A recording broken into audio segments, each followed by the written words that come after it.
Okay, we're on. Ring Ropes and Turnbuckle podcast coming up next. We got Eric the Smoke Moran in the building. We gonna talk that talk coming up next.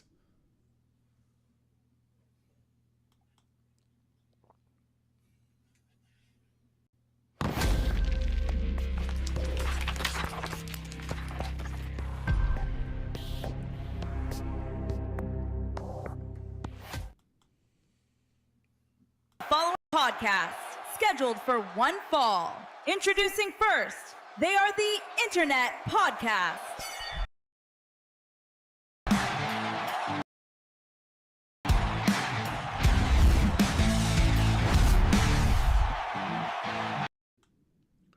We back.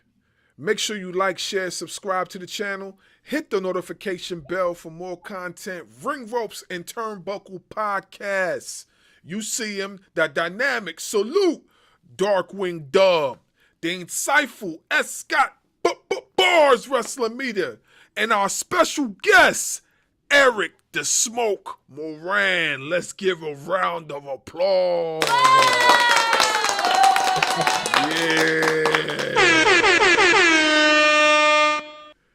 Yeah. How's it going, brothers? How's it going? How's it going? Good, man. Outstanding. I feel blessed today. And again, like as I said earlier, thank you for having me on the show. It's definitely an honor. Well, hey, listen, it's an honor to have you here. I appreciate, chopping it up with you at J1 Con. That was a awesome event. A lot of creators were at that event. I felt privileged and honored to be amongst so many creative people, creative minds. Met a lot of people too. Yeah. So I have so many questions. We have so many questions. I don't know where to start. So I guess we'll start with the wrestling and then, teeter-totter back and forth, and we'll go from there. Sounds good. My partner usually leads in the questions, but he told me he wanted me to lead the night, so I'm gonna lead, and then we'll go back and forth like that. So, okay. My first question, I know you might get asked this question a lot, but you trained under New Jack, a figure that is known for his hardcore style and unpredictable type of movement and whatnot. And how did you learn from him? Like what tips did you pick up from New Jack?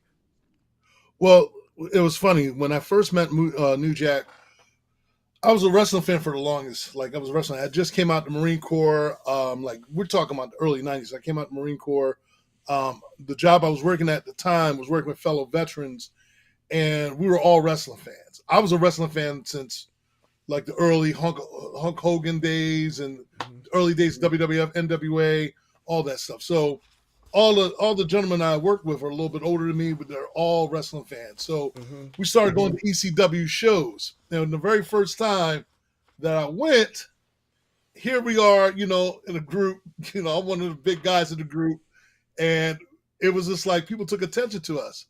And especially because I resembled another pro wrestler, Rock. So, and at that time, I didn't know too much about Dwayne. And I was like, who? They're like, yo, are you Dwayne Johnson? I'm like, who? So it was funny. And when I met Jack the first time, it was at the ECW show afterwards. I got a chance to talk to him because we loved his matches. I loved his promos and everything. His promos are the ones that got my attention. Fast forward, I'm doing security for the clubs. This is when the clubs, now you got to understand, back in the late 90s, early 2000s, clubs were like happening. They weren't like they are now. You don't have as many clubs as you used to back then. So it was a club. I was doing a music video called for Let Me Clear My Throat. I was one of the security guys, doing security for like a lot of entertainers and stuff, singers, artists and all. So I bumped into Jack at this music video thing because he was at the music video And so it was funny because me and him just started chatting it up. And I was like, yo, I said, anytime you come to Philly, you want to hang out. So I gave him my card. So anytime he would come into town, like one of the places he would just hang out, I let him stay at my spot, very low key about it and all. And he always appreciated that. I never was one of those kind of fans that was calling up people saying, yo, New Jack's at my house. New Jack's at my house. And we developed a really good rapport, good relationship. Me and my lady at the time, she was a bodybuilder, a Lady Storm, we started escorting him to the ECW shows. This is like bodyguard coming into the show and stuff. And we were wearing black fatigues and all this stuff. And we were doing it for a while with him and stuff. And it got to a point where I was talking to him about training me. And so he basically trained me in the beginning. He started showing me some of the like really the fundamentals. And then he basically put me down with this gym up in Fishtown up in Philadelphia. And I basically from training a little bit with him, and then he basically put me down with other trainers, and I learned the course of wrestling and all. But a lot of things I learned from him as far as shooting promos, being authentic. Now, a lot of people always ask me, was Jack the way he was in the ring? Yes, 100%. He is his gimmick. He is his gimmick. Make no mistake about it. From everything that he talks about, and there's some things that he'll elaborate, like he basically expands on. But I tell you this, he was the real deal. If you were cool with him, then you had nothing to worry about. But if you weren't cool with him, he lets you know. And so the thing was with Jack, as I started like learning the wrestling business and everything, and I started doing my own thing in the wrestling business, I always, in interviews and everything, I always made a point to give him his props. I was on the Jenny Jones show for Hot Celebrity Lookalikes because of my strong appearance to The Rock. And I was giving him a shout out and letting everyone know, like, hey, Jack was the one who kind of brought me into this business and stuff. But Jack always stated, hey, man, you did this yourself. You don't have to give me credit. You did it yourself and all. All I did was give you the tools. But I've always told him how much I appreciate, and he always appreciated that. And for this day, like, up until the time he passed on, I was still keeping contact with him. I would call him up and all that stuff. I said, well, I'm going to buy your action figure. I got his action figure on my wall and stuff like that. But Jack, the things I learned from him, from shooting promos and everything else, I think like one of the like best moments of my wrestling career was being able to open a ECW reunion show back in the early 2000s, and Jack giving me the opportunity to open up the show with him and taking on New Jack, having him knock me out and stuff, which was a great moment for me. It was a really great moment because I got the chance to really like show my wrestling prowess in the ring with him. And then moving forward, we were able to do that again and have a full-on 45-minute match. And that was when I worked under Dangerous Women of Wrestling. And I was the commissioner on the show. Yeah. So they had him on. And I just remember, man, we went broke. The major thing was like he told me right from the door, do you trust me? I was like, yeah, trust you when you get in the ring. Because some people were nervous because, Jack's reputation. And, like I said, if you listen to the man, if you're humble and you listen to him, you follow his instructions, you're going to be all right. He's going to take care of you in the ring. But if you didn't, and he's told this story, mass transit and all, he was coming in acting like he knew what he was doing. Oh, yeah, it's giving the shots. And Jack was like, oh, okay. Yeah. So, again, if you were cool with Jack, Jack's going to look out for you. If you weren't cool with you, well, hey, man, it's on you and stuff. So it was a really dynamic thing learning from him and all the do's and don'ts in the business and stuff. He taught me a lot when it comes to that and all. So I always try to maintain staying humble when it comes to the business part of it. And, and also to make sure, what to look out for, what not to do, what to do and everything else. So like if anything on the business end, and I always stayed humble despite how I talk and perceive in the ring, I've always stayed humble outside the ring, but I've always appreciated for the things that he did for me. And I never forgot what he did for me. Yeah, it's funny you mentioned the Dangerous Women of Wrestling because that's where I remember In fact, if I could find the DVD, I still have the DVD, and it has you on the front cover. And I was Yeah. like, and the crazy thing about it is that when I seen you at the Comic-Con, right? I was like, because the young girl, I was talking to her about wrestling and whatnot and whatever, and she was talking to me. Then she was like, "Well, I don't know much about wrestling besides what I told you, but if you want to talk about wrestling, then you need to talk to that guy over there." And she pointed at you. I was like, "Really?" And then I was like, "Why so?" And of course, at the time, I didn't see your face because your back was turned. So then she pointed at you, and I was like, "Okay." So then I was like, "I'll be right back." So when you turned around, I was like, it just clicked. I was like, "Man, look oddly familiar."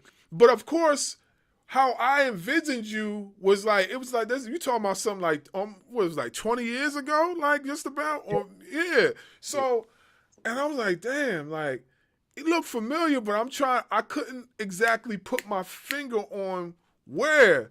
So then, when you mentioned that, and then you said ECW, then I was like, wait a minute. I was like, you the guy that came. And then that's when I was like, oh shit. Then I was like, damn. So, it really brought back. I appreciate that because it brought back a nostalgic moment. And a lot of times we see our favorite idols, our heroes, and whatnot, and we like, damn, like I don't even know how I would even react or what I would do if I were to see somebody that I actually watched on TV years ago. And I was like, I was like, damn. I was like, oh, that is wild. You know what I mean? Because a lot of times you see folks, you get starstruck, or you just get like, wait a minute, how do I respond? And it was a cool moment because I got a chance to go home and say, like, you see this guy right here? I met the guy, and then you know how your kids are. They say, no, you didn't. No, you didn't. I was like, you don't. Oh yeah. I was like, here go the picture. Bang. It's like, oh, what? Like then I ended up getting my old DVD player, putting the DVD in, and I remember you cutting a promo just like The Rock, cutting a promo, or it was on the because I have two DVD. I had the Dangerous Women's of Wrestling one. It had you on there. It had G.I. Jane was on there. It had, of course, You're talking about G.I. Ho. G.I. Ho, yeah, that's what I meant. Yeah, Yeah. G.I. Ho, and then it had damn, because what's crazy is that a lot of the women that were wrestling on that DVD, some of them transcended and went to TNA.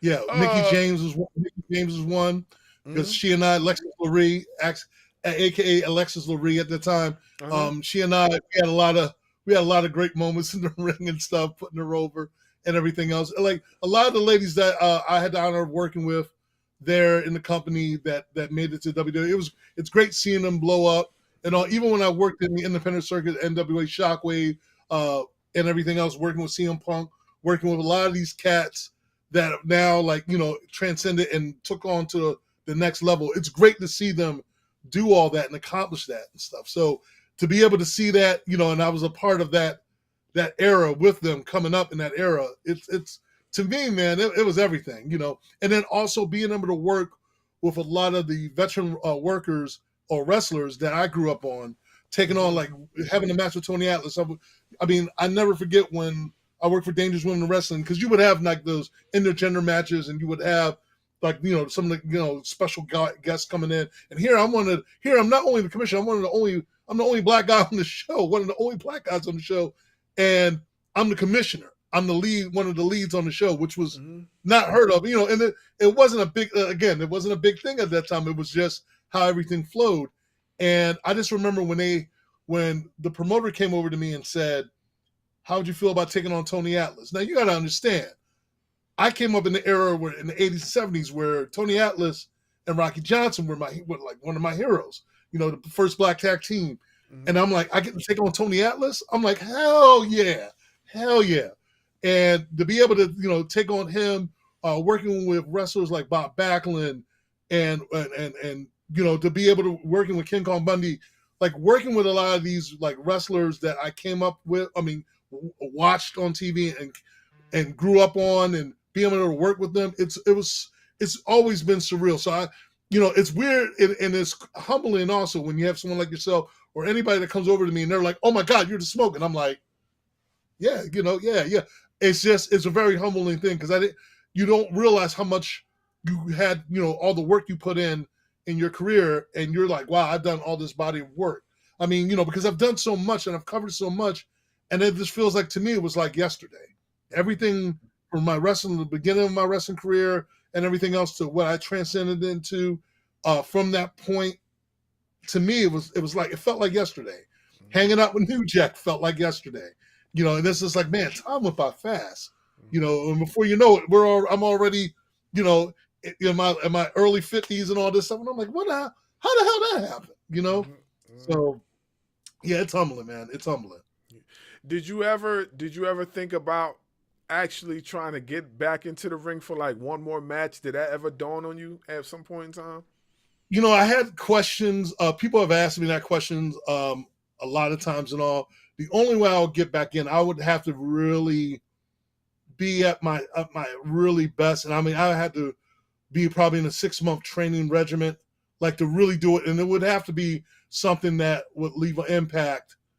Like, I go out on top. I mean, with the last thing I did, I felt like then when working with Dangerous Women of Wrestling and everything else, to me, and NWA Shockwave, to me, I was like, okay, I'm going to get what I'm getting is good. I still got all my parts. And I want to do other things. I get asked that a lot.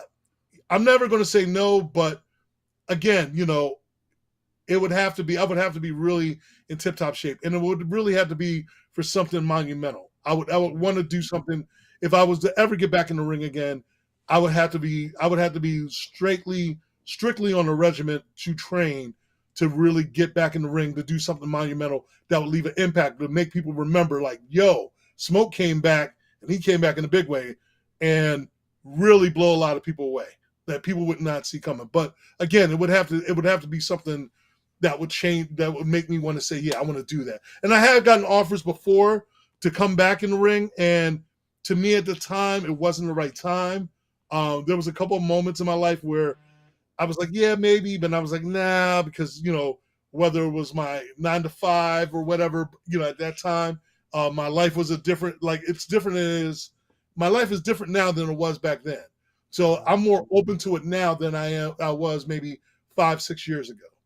But again, it would have to be something majorly monumental for me to come back. That's not to say I wouldn't come back do commentary. That's not to say I wouldn't come back and come in the ring and and support another upcoming wrestler or whoever. That's not to say I wouldn't, but it would have to be for me to get back in the ring to do what I do best, and that is whoop someone's ass in the ring. It would have to be something really. I mean, again, you have to understand. Before all this, everybody's being sensitive and all this stuff. I came from the era where I did not discriminate in the ring. So if you were a little kid, a woman, senior citizen, girl, guy, it didn't matter. I whooped your ass in the ring. You got in the ring with me. I whooped you in the ring. It's as simple as that. And I always let people know, hey, look, I don't discriminate in the ring. You get in the ring with me, and it's been proven, and I've shown it. Whether you're handicapped, you get in the ring with me. Yeah, it's facts. Not even to cut you off, because I watched a lot of the DVD, and I'm like, yeah, this guy got a lot of New Jack style, because I used to, I seen you, I forgot the girl that you wrestled, and I cringed because I was like, yo, this dude is not holding back nothing. I said, man, hey, I said, oh my God. And Dangerous Woman, they had a lot going on, but I'm talking about the PWO, the PWO. They had that going on. I was like, man, listen. Tell the audience what that stands for, bro. Tell the audience what it stands for. Well, yeah, I got beyond Pussy World Order. Pussy World Order. Hey, you can't make this up. Look, we even had a match against me and this other wrestler named the Sound Guy. He and I always, we were known as the Hoe Haters. We teamed up against the Fabulous Moolah and Mae Young, and we beat the hell out of them. People were like, "Oh!" Again, listen. Outside the ring, they were very sweet. I mean, they were amazing. In the ring, man, I'm telling you, and everybody was booing hell. And then, again, this is something that it goes back to learning from Jack, the showmanship in the ring, because I meet a lot of people outside the ring, and people that meet me, they're like, "Oh my God, you're so nice. You're so nice. You're such a bastard in the ring." And I'm like, hey, look, it is what it is. But again, it's all about entertainment, but it's all about the more you make it believable, the more people want to see more, Right. It's like there was a time where there was a mystique about wrestling. Now it's all out in the open. It's entertainment, and you got people like Maven that come out and they talk about the business and all. And I mean, again, it's all out there. So there was a time where you couldn't say anything. We were like, kayfabe, we can't talk about it. We don't talk. But it's now like we talk about these things and the business and everything. And that's one of the reasons why when people ask me about it, I'm like, hey, what I do in the ring is different from what I do outside the ring. When I'm in that ring, I'm in the zone. When I'm in the zone, anything can happen. So people always ask me, were you a technical? Were you a technical? Were you a high flyer? I'm like, no, I was a brawler. I was a hardcore brawler. And that's the aspect I learned from Jack. And tables, chairs, I didn't care. I just wanted to get in the ring and be like one of the times I would push things to the edge. I was in NWA Shockwave. We had this black wrestler that came out, and we had another group called, we were known as Black Rain. Me, Rodney Mack, Jazz. Yeah, Rodney Mack, yep. Yeah. So we came out in one of the matches. I remember handcuffing the brother to the thing and brought out some fried chicken and just started. And people were like, the promoters were like, "Oh my God, you smoked it." Like, what?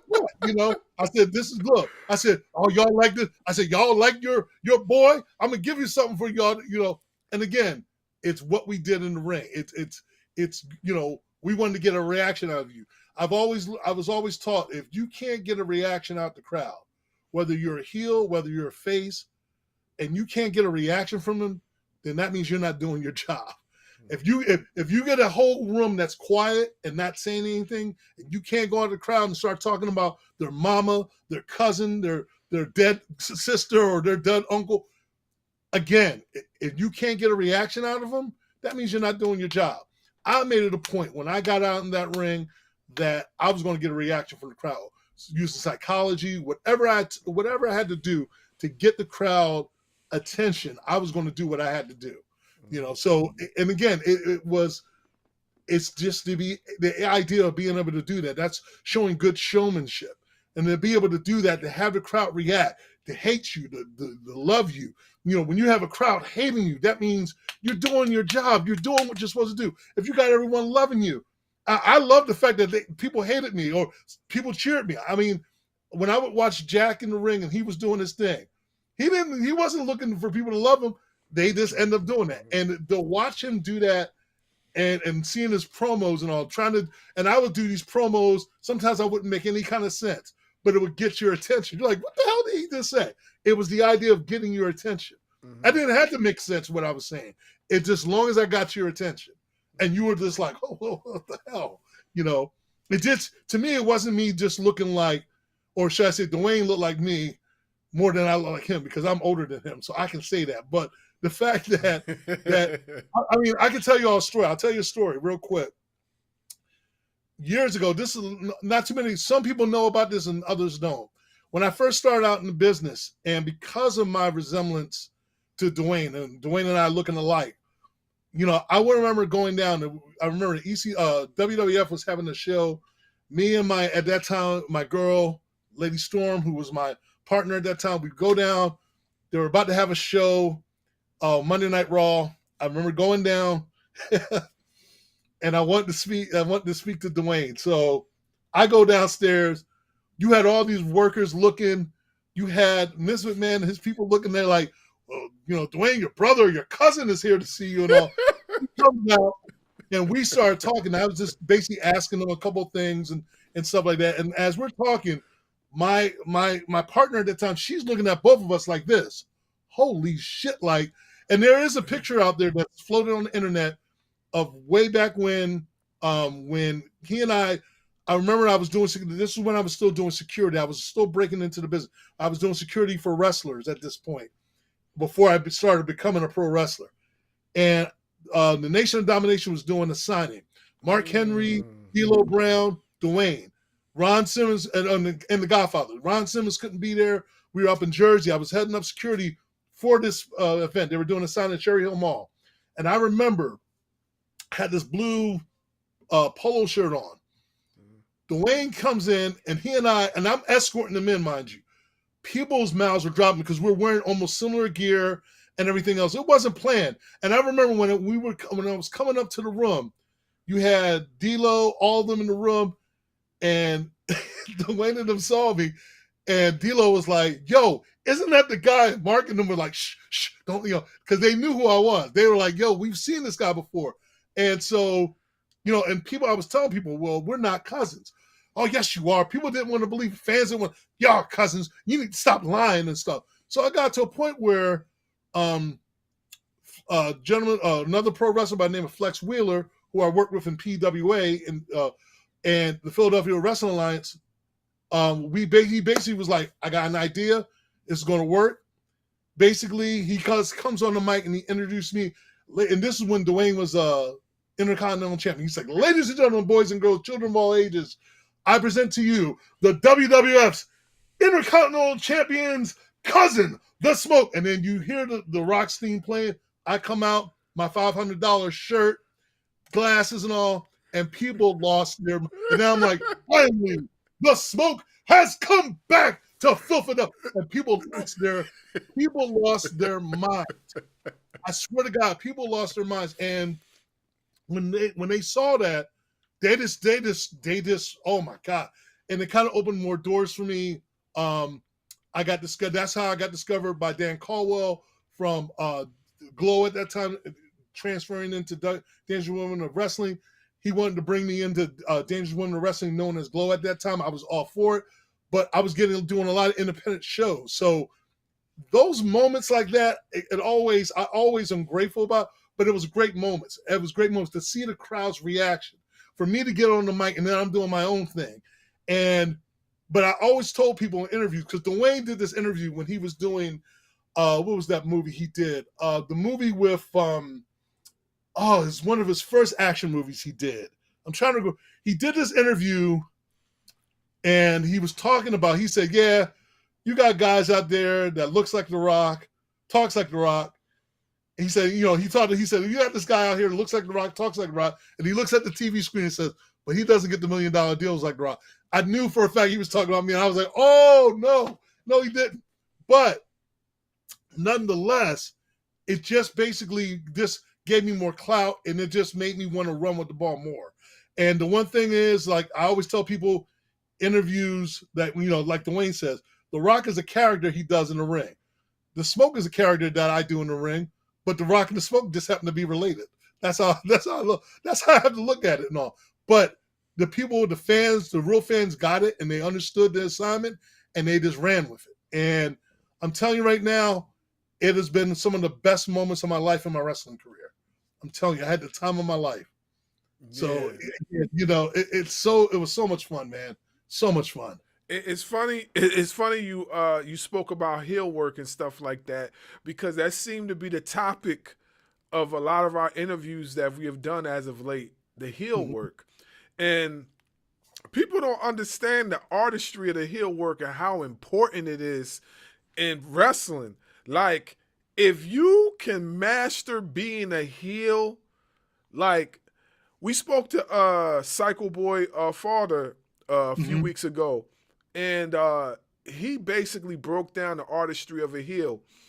He basically said that, all he does is heel work, because, like, I feel like it's harder to be a heel than it is a face. Like, if you're a naturally nice guy, you can easily, you know what I'm saying, get people to appeal to you. If you have that, you know, that type of aura, you can easily get people to appeal to you. But if you are a heel, there's something you gotta do to poke people's buttons in order to get that reaction. You look at people like Dominic Mysterio. Oh my God, from the time he decided to turn heel and turn against his pops, oh my God, people had just went at this man's helmet all the time. I mean, of course, now they just love to hate him because they cheer for him now.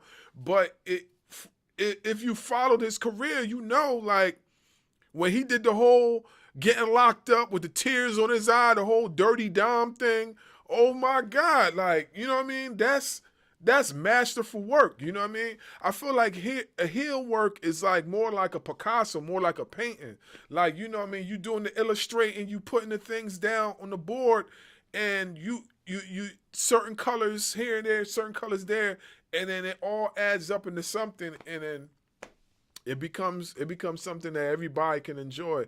I tell my boy all the time, like, yo, if I ever got a chance to wrestle a few times, I'm a heel straight up. Like, I'm a heel. I don't want to be no face. I don't want to do none of that. I mean, he keep making a face at me right now, but I will be a heel straight up. That's what I want to do. I'll say this from experience.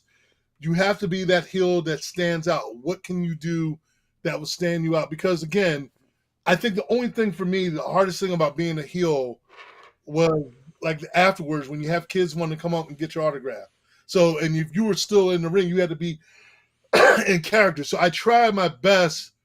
That's when it was hard for me to be a heel outside the ring because, you know, I love the fact, you know, when it comes to kids, I'm like, you know, but, you know, I try to keep a balance. If I'm doing depending on what kind of show you're doing and depending on how hard you are at the show. But for me, if you're going to be a heel in the ring, I would tell anyone, be that heel that would do things that you would never expect and that the fans will have to question. Is he the real deal? Is he really mean? Like Jack, you know, people always ask that question, like, yo, was he really like that? And I was like, he was a nice guy. Like, me and him always got along. We had the time of our life. We were joking around. He did a lot of crazy stuff, no doubt. But, you know, if you got to know him personally, he was a really down-to-earth dude. Mm-hmm. But, you know, like I said again, to me, it's not hard being a heel. What it is, you got to be able to know how to master the crowd. It's all about psychology. It's all about being able to get the crowd's attention. Are you going to have a problem if you're cussing out an old lady, that same old lady that you might have helped across the street like an hour ago? And then you go in the ring and you like, shut the hell up, old lady. And then she's like, oh, you know, before I go there. Yeah, that reminds me.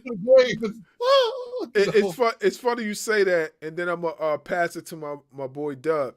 It's funny you say that because I'm recently watching the episode of Monday Night Raw, and Rusev was wrestling against I believe he was wrestling against Dominic, and he was outside the ring, and this kid tapped him on the shoulder or whatever. And then he turned around, he's like, don't touch me. And the kid was like, ah! You know, it went viral on you, but it was so funny. I could not stop laughing because he made that kid piss his pants. He was like, oh, that was diabolical. He's like, oh, touch me. And you know, so I get it. I understand. I think that's why back in the day when NWO, when the Monday Night Wars was out, NWO, we were all like as workers, we were all sit back, watch what they're doing on the Monday Night Raw with his DX, and then you had the Nation, then you have NWO. NWO, you never expect it, but we would all crack up because we all know we know the deal. But it was funny because of the fact that you know, we wanted to see how far they would push it. How far would you push the envelope? And sometimes, you know, like I said again, that's one of the reasons why when I remember when they had me go up against this gentleman, his name was Lucky. You know, I call him a worker because he was a worker to me, but he was handicapped, but he was willing to get in the ring and do anything. And man, he was like, hey, Smoke, let's just do this. And people were like hating it. I turned around, boom, slammed him in the mat. And they had to get the, EMTs out, and he's all laid up like this and stuff. And people were like, oh my God, the Smoke put him in the, they had the cops coming. I'm telling you, it was so, that's when it all is theatrics and how well you can push the envelope to get them. If you could do that and they're in on it, man, you're making magic. You're making magic. Yeah. Like, some of the best heels really got the fans hating them and stuff like that. Like me and my boy, we plan on doing an episode where we're just going to do the top 10 heels of professional wrestling for 2025. And like there's a lot of guys that really, really push the envelope in professional wrestling. Yeah, for sure. All right, Dub, go ahead, man. Tagging you in. It's all good. How was it working with Paul Heyman? Well, I didn't get a chance to really deal with Paul. Like I said, when Jack gave me the opportunity to open up the show with him for the ECW, they had an ECW reunion show. At that time, I didn't really have to deal with Paul. I dealt directly with Jack. So you had a lot because that night was a really crazy night. You had everyone from Buff Bagwell to Sandman, this Too Cold Scorpion. You had a lot of people from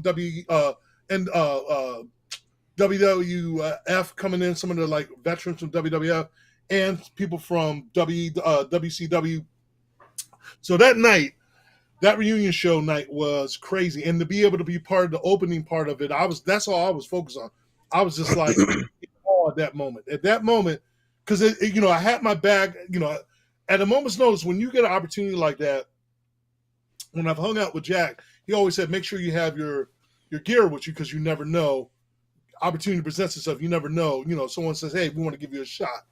And because I listened, because of how I carried myself, etiquette-wise in the locker room, how I carried myself, I was always humble. So, I would listen to, the veteran workers, whatever they wanted to do. I would be like, what do you need me to do to put you over?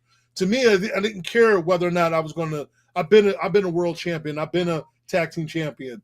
So to be able to go in the ring and just be able to put another wrestler over and make them look good in the ring, that was it for me. That I did my part. I did what I needed to do.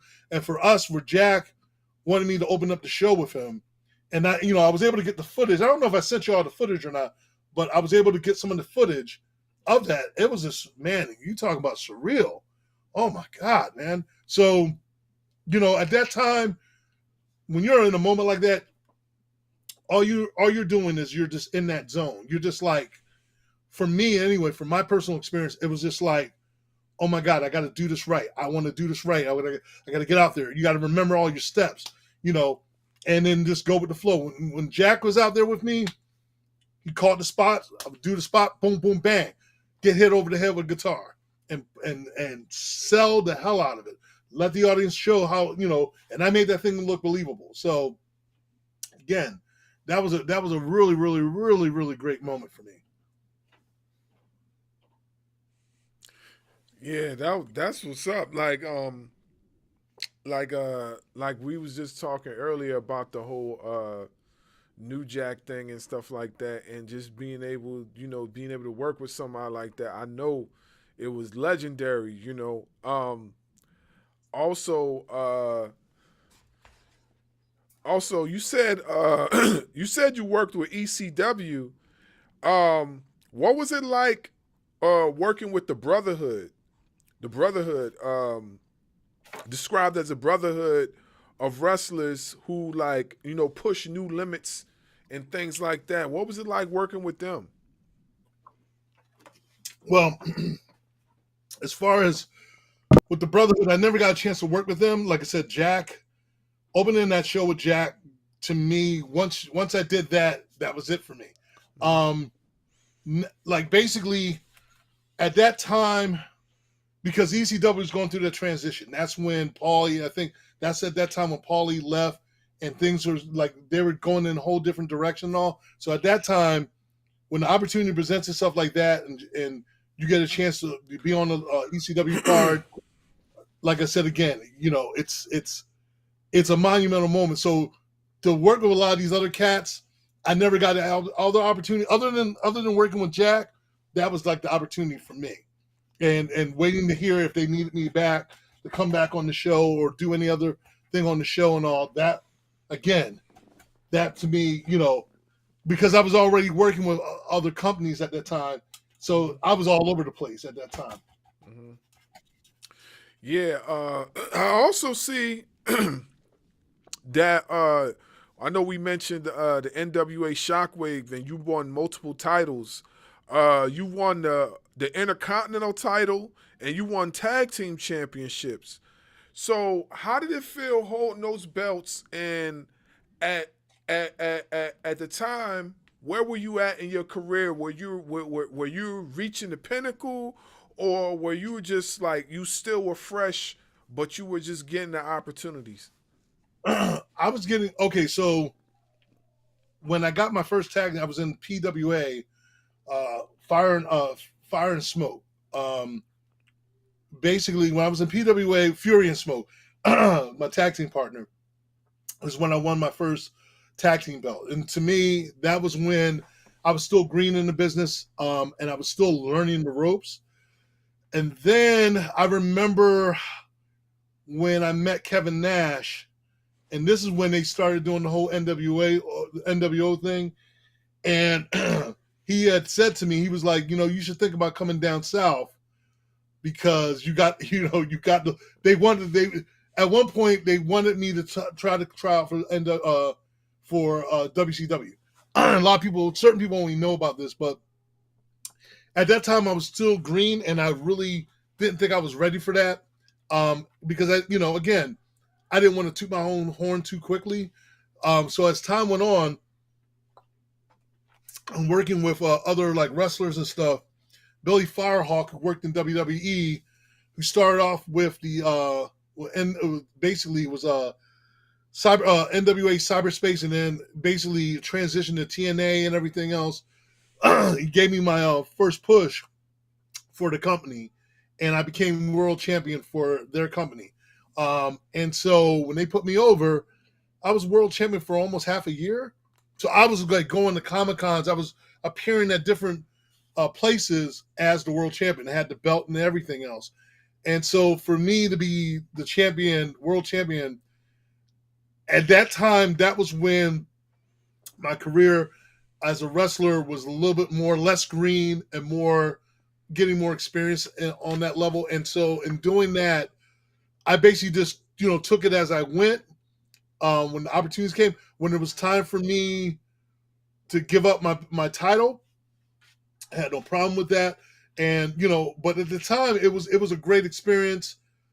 People ran with it. They loved it. I mean, it was a crazy time at that time because I was getting offers, being in movies. One of my very first movies, Black Ninja, I did. It was one of my first movies because of, my wrestling, because I was a world champion. At that time, we didn't have internet. So, I was marketing myself. I was going out there. I was, doing the footwork, letting people know about the company and promoting the company as much as I could. And because of my look, that helped out a lot also. That opened a lot more doors for me.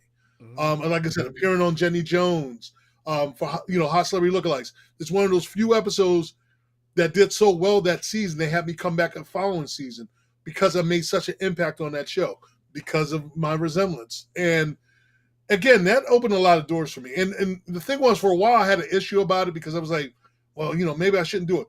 But someone had sat down with me, another wrestler, and they were like, look, if you're not going to do it, someone else is going to do it, and they're going to make the money. They're going to get the props and all. Now, I was like, you know what? That's a good point. I'm going to run with it. And then after that, I just kind of ran with it. The one thing that I did learn from Dwayne when he and I talked about it was he said, this gimmick is not going to always last. You got to always kind of you got to remember, you got to always reinvent yourself because this thing is not going to last. So that was the one thing when he and I discussed that, That's why, when you look at him, he reinvented himself. For me, I reinvented myself throughout my wrestling career and then into the world of pop culture. So it was always something to reinvent myself, to not just settle for just being a wrestler. But at that time, I was one of those wrestlers that was very outspoken. I didn't have a problem letting people know where I was coming from. And it was just like I said again, it was just being a world champion. I let people know I was a world champion. When I was a tag team champion, when I was an Intercontinental champion, when I got put over as an Intercontinental champion. And mind you, this is when I think I broke my cherry as a green wrestler, as an independent wrestler. They were doing a show. I will never forget this. They were doing a show, MECW, and I remember we had a battle royale, and throughout the match, like, since I was going to be put over, and you had a lot of guys that were been in the business a little bit longer than me, before they were going to put me over, they had baptized me in the ring, and the baptism was I got pinned in the corner, and mind you, 20-man battle royale. Every one of those workers, greenhorns and experienced veterans, chopped me in the corner. I mean, I'm getting chopped in the chest like Ric Flair. Whack! And I'm talking about all the way downtown. Whack! My chest was black and blue. By the time it was over, and I'm throwing people out the ring and all that. By the time it was over, I became an Intercontinental champion. Never once did I complain, did I bitch or anything. I was humble about it. I was grateful. Bob Backlund was there. He was one of the veteran workers there. And I remember him coming up to me, and I remember him shaking my hand and saying, hey, that was a good job, outstanding. That's what it means. And I was told after that he normally does not come over to a lot of workers like that and speak to workers like that. But because he said that to me, that meant everything to me. For that moment, I was just like, wow. And again, this is another wrestler that I grew up on that, I looked up to as a kid. So to see him do that to me and shake my hand like that, I was just like, and to be told that, I was just like, wow, okay, all right. I started understanding more, and that helped me be more humble in the ring and being humble as far as in my career and how I approach things and how I do things. I never tried to bite up more than I could chew, but at the same time, if you're getting me in a situation, I'm going to do what I got to do to put over the show, to give the people what they want, and to get people to really want to see more of what we do on the show and stuff. From my promos to my, what I do in the ring and everything else. Again, I was a brawler, and to be able to have that moment, to work like that in the ring was everything. Working with Rodney Mack and Jazz and being a part of that whole thing. And that was a whole nother movement, which we'll probably talk about in a minute. You talk about brotherhood. Now that right there, the NWA Shockwave, that was something we were trying to do. And like I said, that's something that we could talk about. But yeah, those are moments to me, and having, like, at that time, when you had very few female black wrestlers at that time, you had Jazz, you had very few. You had oh my God, I forgot the sister's name. My mind is blanking real quick. This is telling you I'm getting old. But when you had Jazz, for example, and you had Jackie, and here you had my ex at the time, who was my partner, Lady Storm, and she was one of the few black women that was wrestling at that time, at that era. And here I get all three of them together, and we're all talking. I'm getting a picture with them, taking pictures of them together, and all. Those are like moments for me. And again, it was definitely to be world champion, to hold the belts like I did.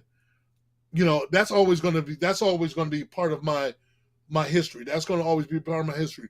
Whether I had a long term in the business, whether my term was short, I was in the business for well over a decade. So I paid my dues.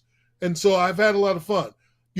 I'm never going to complain that I never get up to the WWF, or WCW levels. And I was good with that. Because I was happy doing what I did. I made a name for myself. And for the people that remember, I'm grateful. For the people that didn't know, it's something to talk about. It's a story to talk about. Because pictures don't lie. Videos don't lie. And like, again, man, it's a humbling thing, man. It's very humbling. Well, like I said, I got 3 to 4 of the DVDs that proving that you was diabolical. And it's really hard for me to understand. I'm like, yo, man, this dude is ultra cool. But man, when I seen your character, I was like, yo, this man was crazy in that ring. Like, but I understand the psychology, you know what I mean, being able to turn it on and off, and being able to interact and get the people to react back to you. So I understand the psychology. I get it.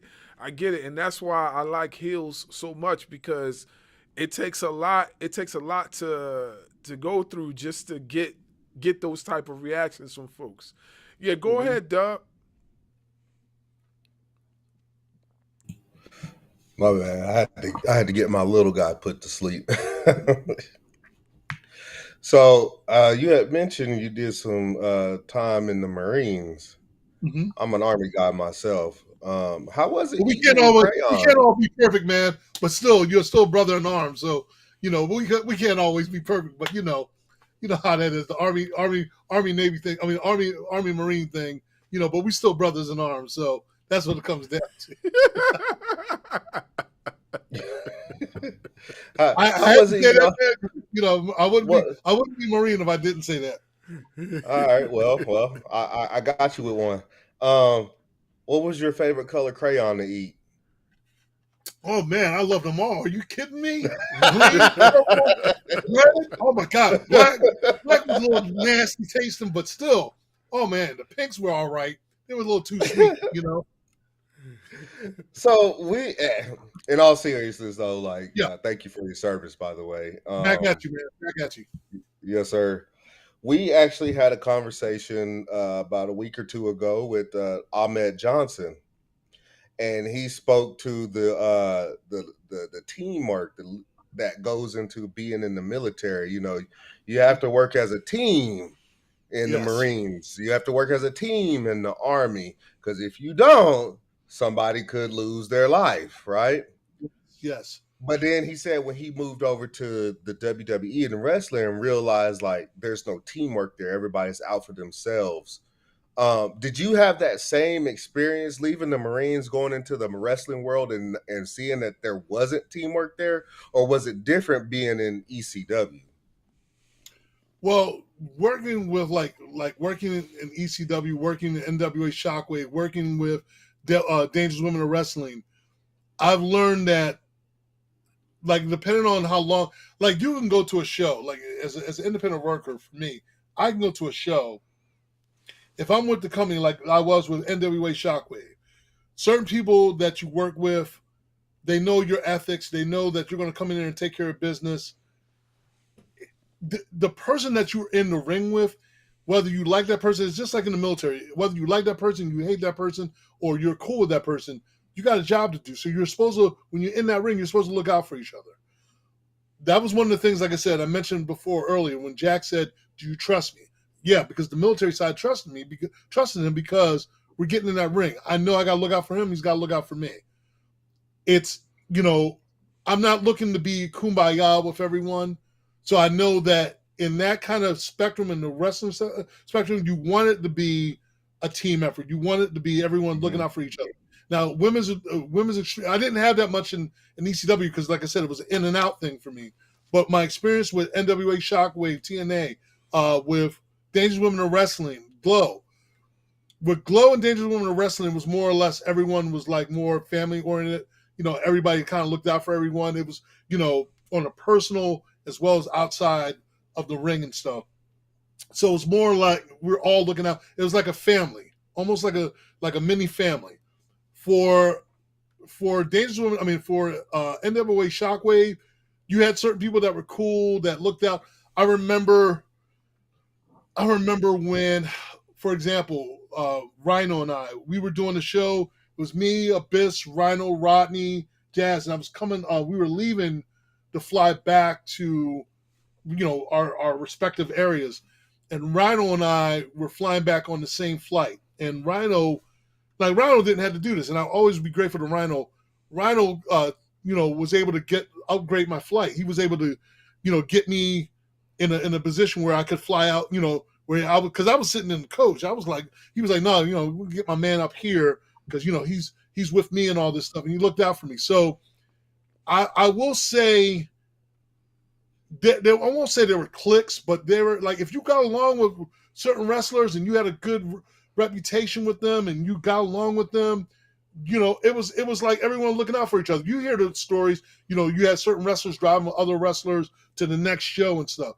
It's a matter of you're basically working with a person, and it's not always going to work out for everyone. Everyone has different experience. I'm pretty sure with a lot of the older wrestlers, especially the ones of color, they probably have tons of stories to tell because I've seen it. I've talked to some of them. So the experience, depending on the era you come from, the experiences you have, my personal experience has always either been the people who I was cool with and the ones that really, that just came in and did their job and it was leaving out. The most important thing was, if you got in the ring with them, you work with them because their job is to look out for them as well as they're going to look out for you. Again, that's coming from my experience because I learned to know, to be humble. I didn't kiss anyone's ass, but I made sure I was humble and, try to learn as much as I can because, again, when I'm in the big leagues, I call it like the big leagues. You had the independent circus, like the minor leagues of wrestling, but then you had the major leagues of wrestling, which is WWF, and WCW at that time. To me, it was like I would stay as humble. I would be that make myself that small, and then when I got in the ring, make sure I would sell. I would make myself be known that, hey, my presence be known for those promoters to say, we want to bring this guy back. We want to bring her back. We want to bring him back. Or we want to bring them back because they put on a good show. They work together well. We want to make them a tag team.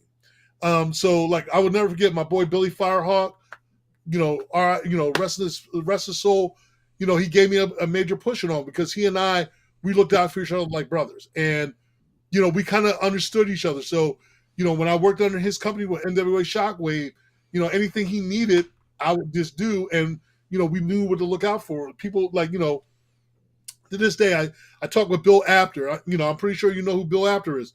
Bill Apter and I can call him up tomorrow. Hey, Smoke, come on over and stuff. And we talk about, back in the day, because I worked with him. So, again, it's just one of those things that you create that family, that dynamic of brotherhood, sisterhood, or brother or family, or as I call family. So, like I said, again, there's a lot of cats that I haven't seen in a long while, but if I bumped into them today, they're still considered part of my family. Or whether it's from the independent days or the people I work with in the bigger leagues and all, they hold a special place for me. And some of them that retired to this day, I still keep in contact with them. We don't see each other as much, but we make sure we keep in contact with each other. So that's to me, the military part of it for me has just always been, again, I'm going to look out for that person in the ring with me. It's a matter of what I learned from the military is how to make sure I'm disciplined when I come in, make sure I'm on time, make sure I'm not that guy that got to be late and got to act like, I got this clout and all this stuff. Stay humble. And, when you're asked to do something, as long as you're not asked out of your wheelhouse to do something that you're not used to doing, you speak up when you need to speak up. But you always be respectful of the people that are up there that are higher than you, as long as you're being respected and, they give you that respect back. And that's key for me. As someone who served in the military, transcended into wrestling, that was one of the things that helped my career throughout.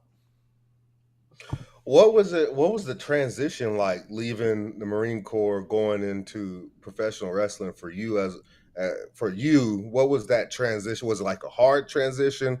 Was it something like, well, I just went through the Marine Corps, so transitioning to this wasn't that bad? Well, someone who okay, so all right, so when I came out of the Marine Corps, it was funny because when I came out at that time, I was still dealing with a lot. I was just becoming a father at that time, so I was still trying to find myself. When I became a pro wrestler, it was the training part that, because of my military experience, that helped in my training. So things that I would normally not push my body to do, from flips, backflips and stuff, because I had the mental aspect of knowing, and then also the people like Flex Wheeler, who I trained with, he was Army. He was Green Special Forces Green Beret. He kind of like understood we were both military. So when he was training me, he knew I had that same attitude. Like, had to get the job done. I had to, push myself and do things that my body as a big guy I normally couldn't do. I was able to pull off. Also having the discipline of following what's being told to me. And if I mess up, I would get on myself. But that helped me in so many ways.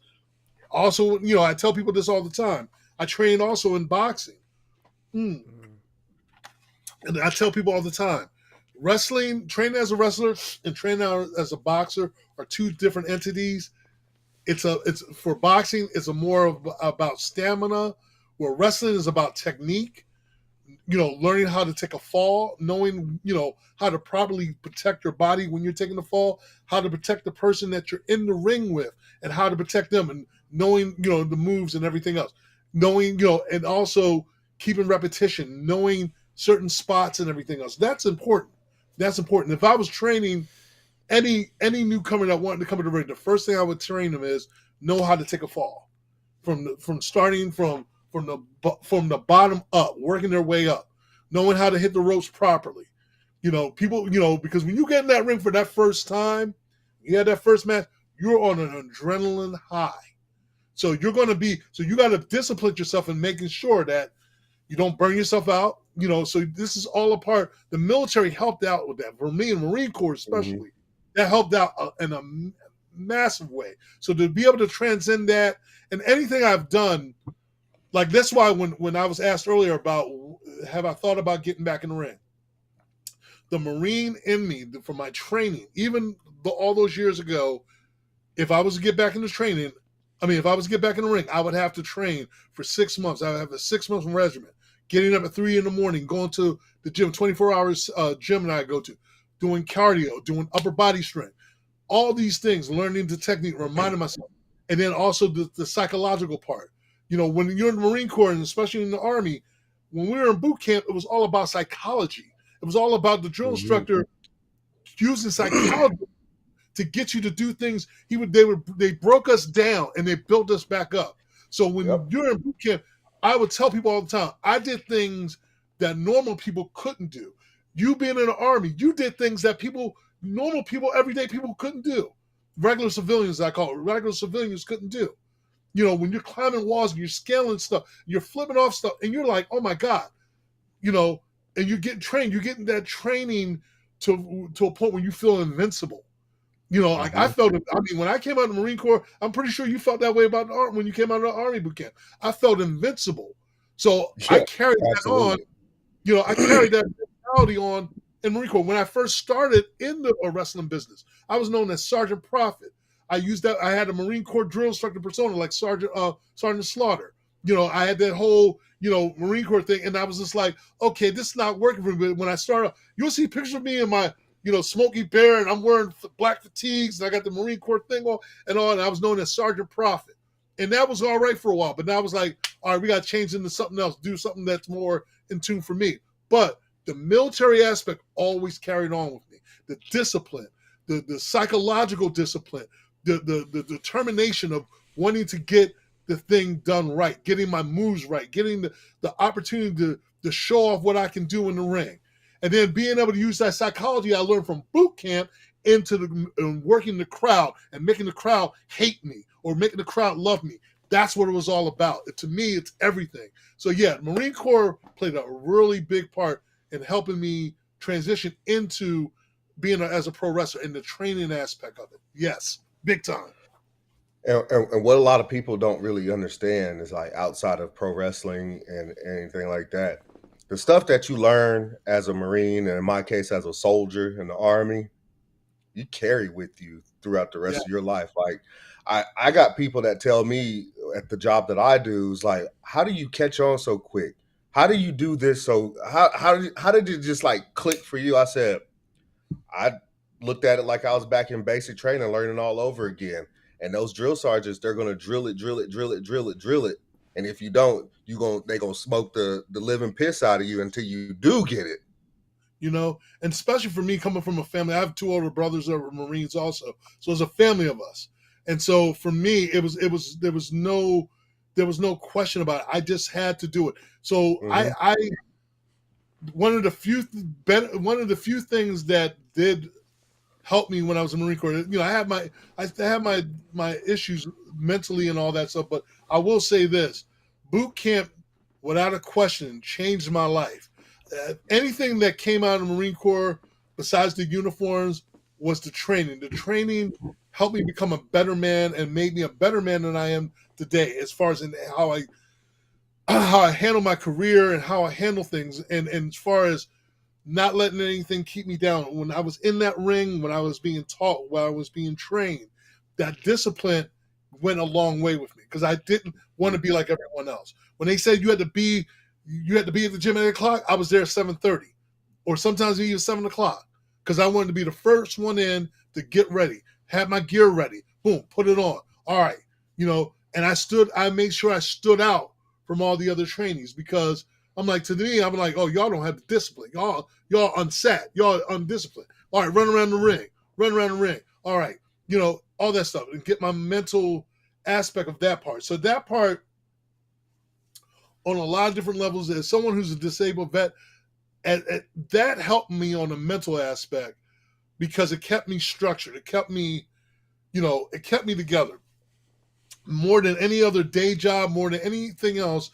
But like I said again, it carried on throughout my life. That's the one good thing that helped me throughout. It's carried on in my life as far as the discipline part. Whether it's, how I handle people, how I handle my life and all. But in the ring, that played a crucial role, and it was the reason why I did what I was able to do. I felt indestructible in that ring. I felt indestructible. And that's what I try to get through to a lot of people. Like, first off, you brought up a good one. Like, you were 30 minutes early, because in the military, if you're on time, you're late. Yeah. If something starts at 8 o'clock and you show up at 8 o'clock, you're late. No, you got to show up at least 15 minutes prior to be considered on time. And the Marine Corps,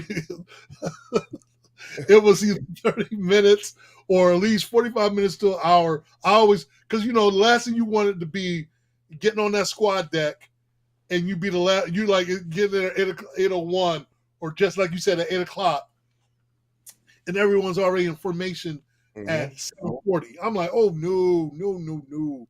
I had to learn that the hard way. So after that, I was like, nah, it's gonna be me again. Nope.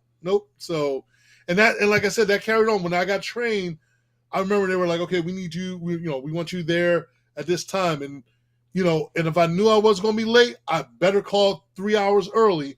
And that's what I did. I would call them up. So they couldn't say, well, Smoke waited down to the nth hour right before we start training. No, I would call you. So this way you knew, okay, he let me know in enough time, unless it was a car accident or something. He let me know in enough time to, get things prepared. They appreciate that. The trainers appreciate that, because they're like, okay, this person wants it. How bad do you want to become a pro wrestler? Because not everyone, because at that time, you got to understand, when not WWW, when Dangerous Women, when WCW, WWF, Monday Night Wars, everybody wanted to become a wrestler. I remember that. I remember everybody wanted to be a wrestler, because they thought they could do the same thing. Paying a whole bunch of money to get trained.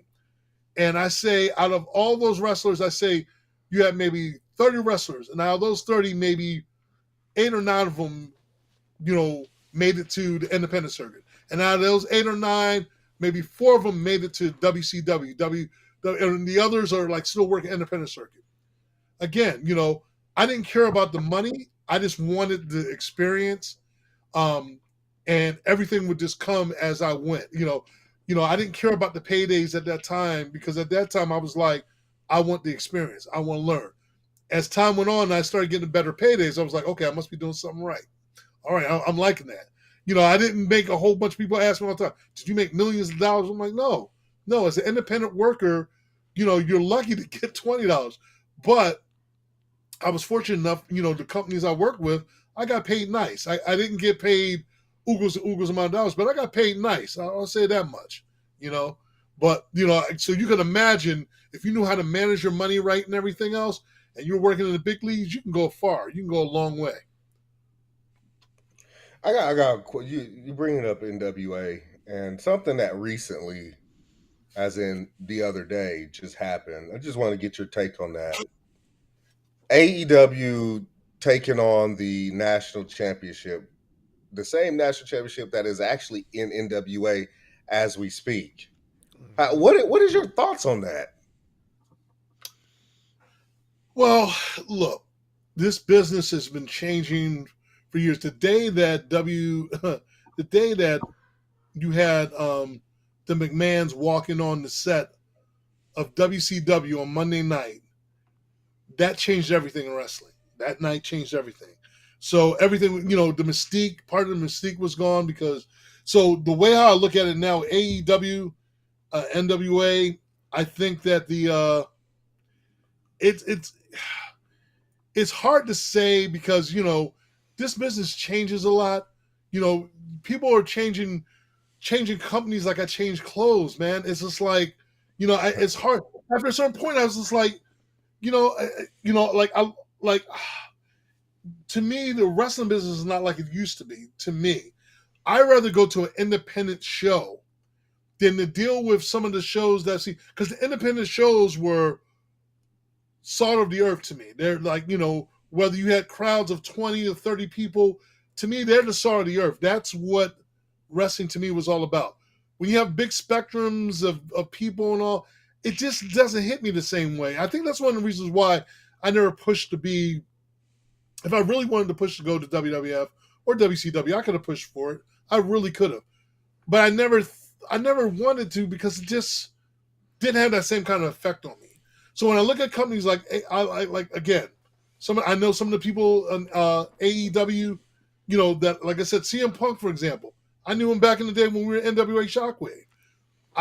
Before he had all the tattoos and everything else. I mean, it's great to see him doing what he does and all, but to me, the way how these companies are going, man, they're going back and forth. I lost track with WWF, man. I just kind of like,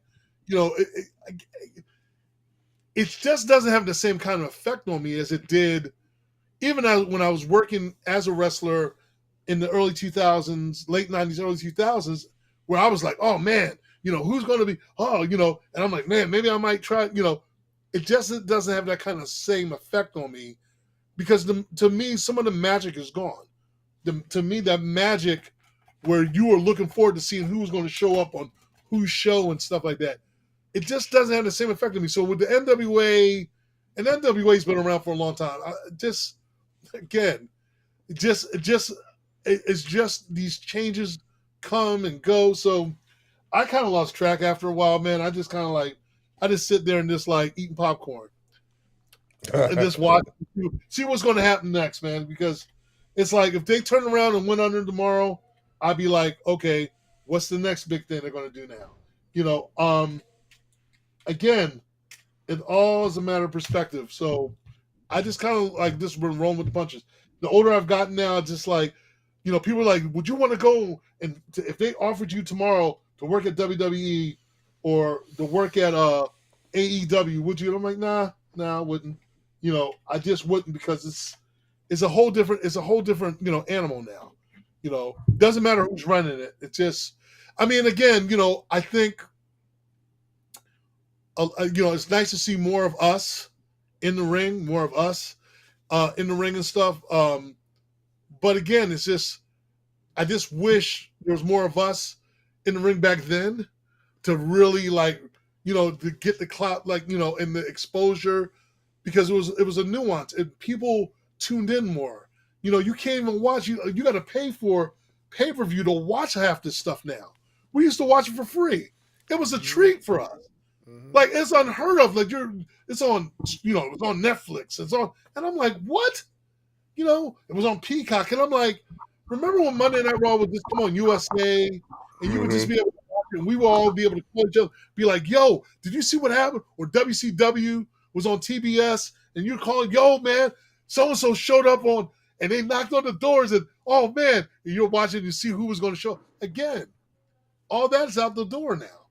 It's all about, oh, we're going international here. we're doing this. And, you know, I just kind of like, well, now, with that being said, if you're saying, hey, we're going to do an independent show here in Philly, and there's a local show, and we got some of the old timers and some new faces and all that stuff, then that might get my interest, because I'm like, okay, yeah, I want to see that. I'm more excited to see an independent show than I am to see WWE, AEW, all that stuff, because to me, it's just, I don't know, it just doesn't have that kind of pull on me, you know. And then again, that's not knocking all the talent that's been working for these companies. I think it's cool, you know. I like seeing, like Jade. I like the fact that she finally became world champion and all. She paid her dues. I like seeing some of the workers and all. It's just, but to me, it's just, again, I just wish they got more proper airtime and more people could see them, you know, be exposed to that. But because now you're limiting it from the public, you know, it's just not the same, you know. You brought up you like these indie shows. Boy, have we got an indie show for you. Mm-hmm. Ashe Wrestling.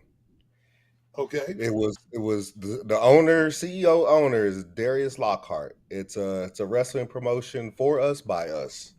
Mm-hmm. And they have some amazing shows.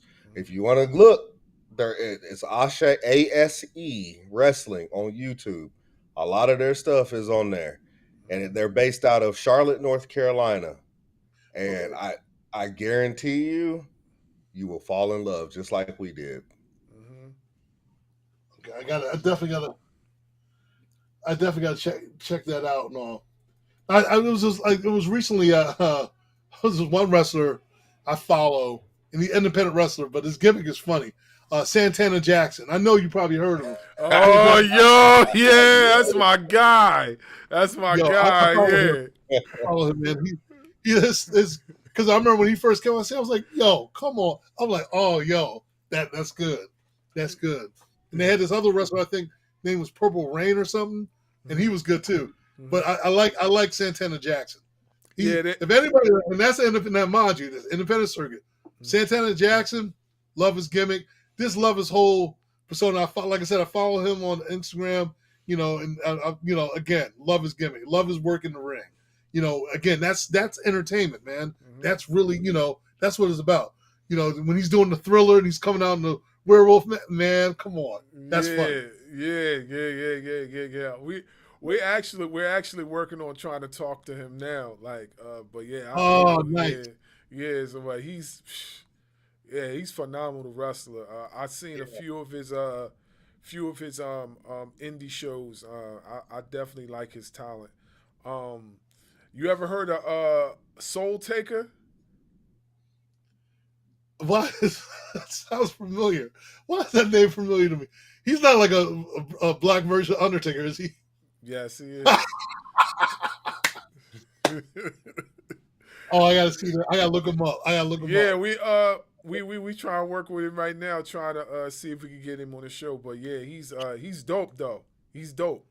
He's it was funny. This I know you know about Nacho Man. Nacho Man, he has a YouTube channel. Yeah. And I just talked to him recently, and he was like, you know, talking about some of the work, and I was just like, man, I forgot about what? You know, like some of the other wrestlers that like you know the different canes and all. I'm like, you got to be kidding me. So I was just talking to him recently. I was sending him some footage, and he was like, because he had said, yeah, he said he talked about me in one of his videos, and he said, yeah, but he couldn't find a lot of his videos. That was the thing. A lot of my videos, again, we're talking about 90s, 2000s, a lot of stuff on VHS and stuff. Like they're trying to, some of the stuff, like, you know, you can find, if you go deep down the rabbit hole, you can find some of my stuff on, like, but you got to go deep down the rabbit hole. I'm trying to find a lot of my old matches and stuff, man. Cause I'm like, man, but yeah, and some of my stuff that's on VHS, the tape is degrading. I'm trying to transfer a lot of my old matches, because some of the stuff, you see who I wrestled, you're like, oh, wow. I think one of the very first people who I didn't wrestle, but I, you know, had learned from George the Animal Steel when he was working one of our shows and all. He was one of the first like seasoned wrestlers or veteran wrestlers we got a chance to work with. Finding out he was a college professor and he was teaching us this magic trick on the show at our show and stuff. So again, man, it's really something when you meet a lot of these cats. I think for me in my wrestling career, meeting and working with a lot of the cats that I grew up on, and being able to say, wow, I'm in the same room with people like that. It's really something that I'm like, wait, they were on my Saturday morning cartoons. I remember, that's saying a lot, man. That's saying a lot. So, like I said, yeah, it's something, man. I love this business. I love this business for what it was, and and hopefully it'll get better as time goes on too. Yeah, I wanted to ask you. You had a pretty successful career in acting, and I remember you spoke about that. Can you tell us some of the acting roles that you have had? So I've had so basically I've been doing the acting thing for a couple years now. One of the first films I did, an independent film called The Black Ninja, and they're trying to restore it. In fact, Real Black One, they just talked about the documentary of making a Black Ninja or searching for the ninja or something like that. I recently did some background work for Abbott Elementary. I was on the Apple TV show Dope Thief, did some background work for that. Me personally, as an actor, I'm one of those actors that like to be the guy in the backdrop, like learning that from Samuel L. Jackson, like being that guy in the backdrop where every time you see a film or TV show, you're like, yo, I seen that guy. Yo, that's so. And again, because I'm not big on wanting big parts in online. I did a superhero movie, independent film called The Surge of Power Where There's Smoke. One of my personas, Under the Smoke, I was a superhero. Basically, they created this Robert Garrett, comic book artist and all, creator, created the superhero based on me, and basically got the costume made that was based on his design and everything else. And they basically wanted to put it in a movie, superhero movie, and I was one of the leads for it. So I had a lot of fun. We filmed it maybe 2 years ago, like during right at the latter part of COVID. So I got a chance to work with a lot of actors from people I grew up on and everything else, and that was a great experience. So I'm doing more background work and everything else. There's other shows I've done. TV host on Heroes of Cosplay for Sci-Fi Channel. That was a lot of fun. And being able to just being able to get the experience. But yeah, my latest experience working on Abbott Elementary, that was a lot of fun. We filmed for a couple of days here in Philadelphia and everything else. Even though the producers were like, we're going to get you on camera. Sometimes as an actor or actress, sometimes they get you on there. Sometimes you'll make the cutting room floor. I mean, sometimes you'll make the cut. Sometimes you'll be on the cutting room floor. So I was in 21 Bridges. Did some background work, some stuff with Keith David. It was Chadwick Boseman's last film they filmed here. I was one of the police detectives on that. So anytime I can get some work to do background work or anything. There was a show called Heavy Sedation that was on PBS. I was one of the cast members, like the Black Twilight Zone. Shannon Newby was the creator of the show, and I was one of the cast members. We lasted, I think, for 3 seasons. So that was a lot of fun. It was, like I said, on PBS.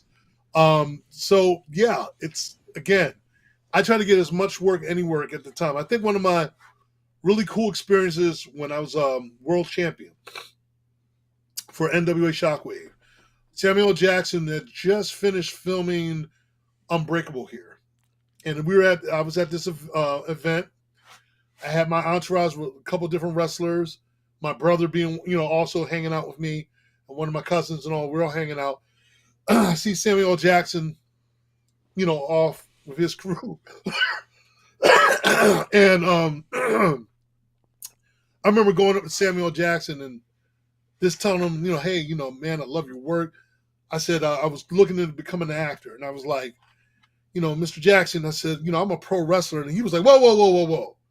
You're a pro wrestler? Fuck that. I want to know what that's about. And he wanted to know about, what it was like being a pro wrestler. One of the coolest moments. I wish I had, at that time we didn't have cell phones, but one of the coolest moments as a wrestler, meeting, an actor that I looked up to. So, but also because of the body of work, he's paid his dues, like doing bit roles, bit parts and all, and you see him in everything. So I wanted to do something like that, be the guy that you see in everything. So there's still time. He started when he was in his mid-50s, so I got time. I still got time. Mm-hmm. Like I said again, but yeah, it's a lot of fun. It's a lot of fun. Go ahead, Dub. You could probably do something where you show up to one of his movies and just hop up on there and people might mistake you for him and Well, be his like professional doppelganger. You The talking about Rock, Dwayne? Dwayne, yeah. Well, it was funny because recently, I'm pretty sure y'all saw the video. When he did Black Adam, it was funny because on the occasions that we met, people always ask, I said, "Well, I've known Dwayne since we had hair." There's a picture of me and Dwayne side by side. That was at that signing I told you all about. Me, him, and my former partner, and me and him are side by side like this, and we're wearing the same shirt and all. Then when he was doing Gridiron Gang, it was a red carpet event. I was there for that. We bumped into each other. You had all this media around us. We're taking a picture, and we're just like this. It's out. It's on the internet. But when I saw him for the umpteenth time when he was in New York, and I was wearing a Black Adam t-shirt, he was coming up on the steps. He was just about to he was coming out of Good Morning America. And I'm looking at him, he sees me, so, "Oh man, I love your shirt." And I'm like, "Yeah, bro, what else is up?" And he's looking at me, he's like, "Oh, what's up?" So we're talking about the movie. He said, "You want to shoot a promo?" I said, "Yo, let's shoot a promo together." And so that's when we made history doing the promo. He had me on his live. I was on my live. And recorded that bad boy. And yeah, like I said, we made history on that. And next thing I know, because I had my Black Adam suit at the time, I was a big, huge Black Adam fan. The DC people for DC and Warner Brothers were like, me and my buddy Demetrius, Hellspawn Cosplay, was like, "Yo, we want y'all for the Black Carpet Affair, for the whole event and all. Can y'all?" And we were like, "Yup, we're there."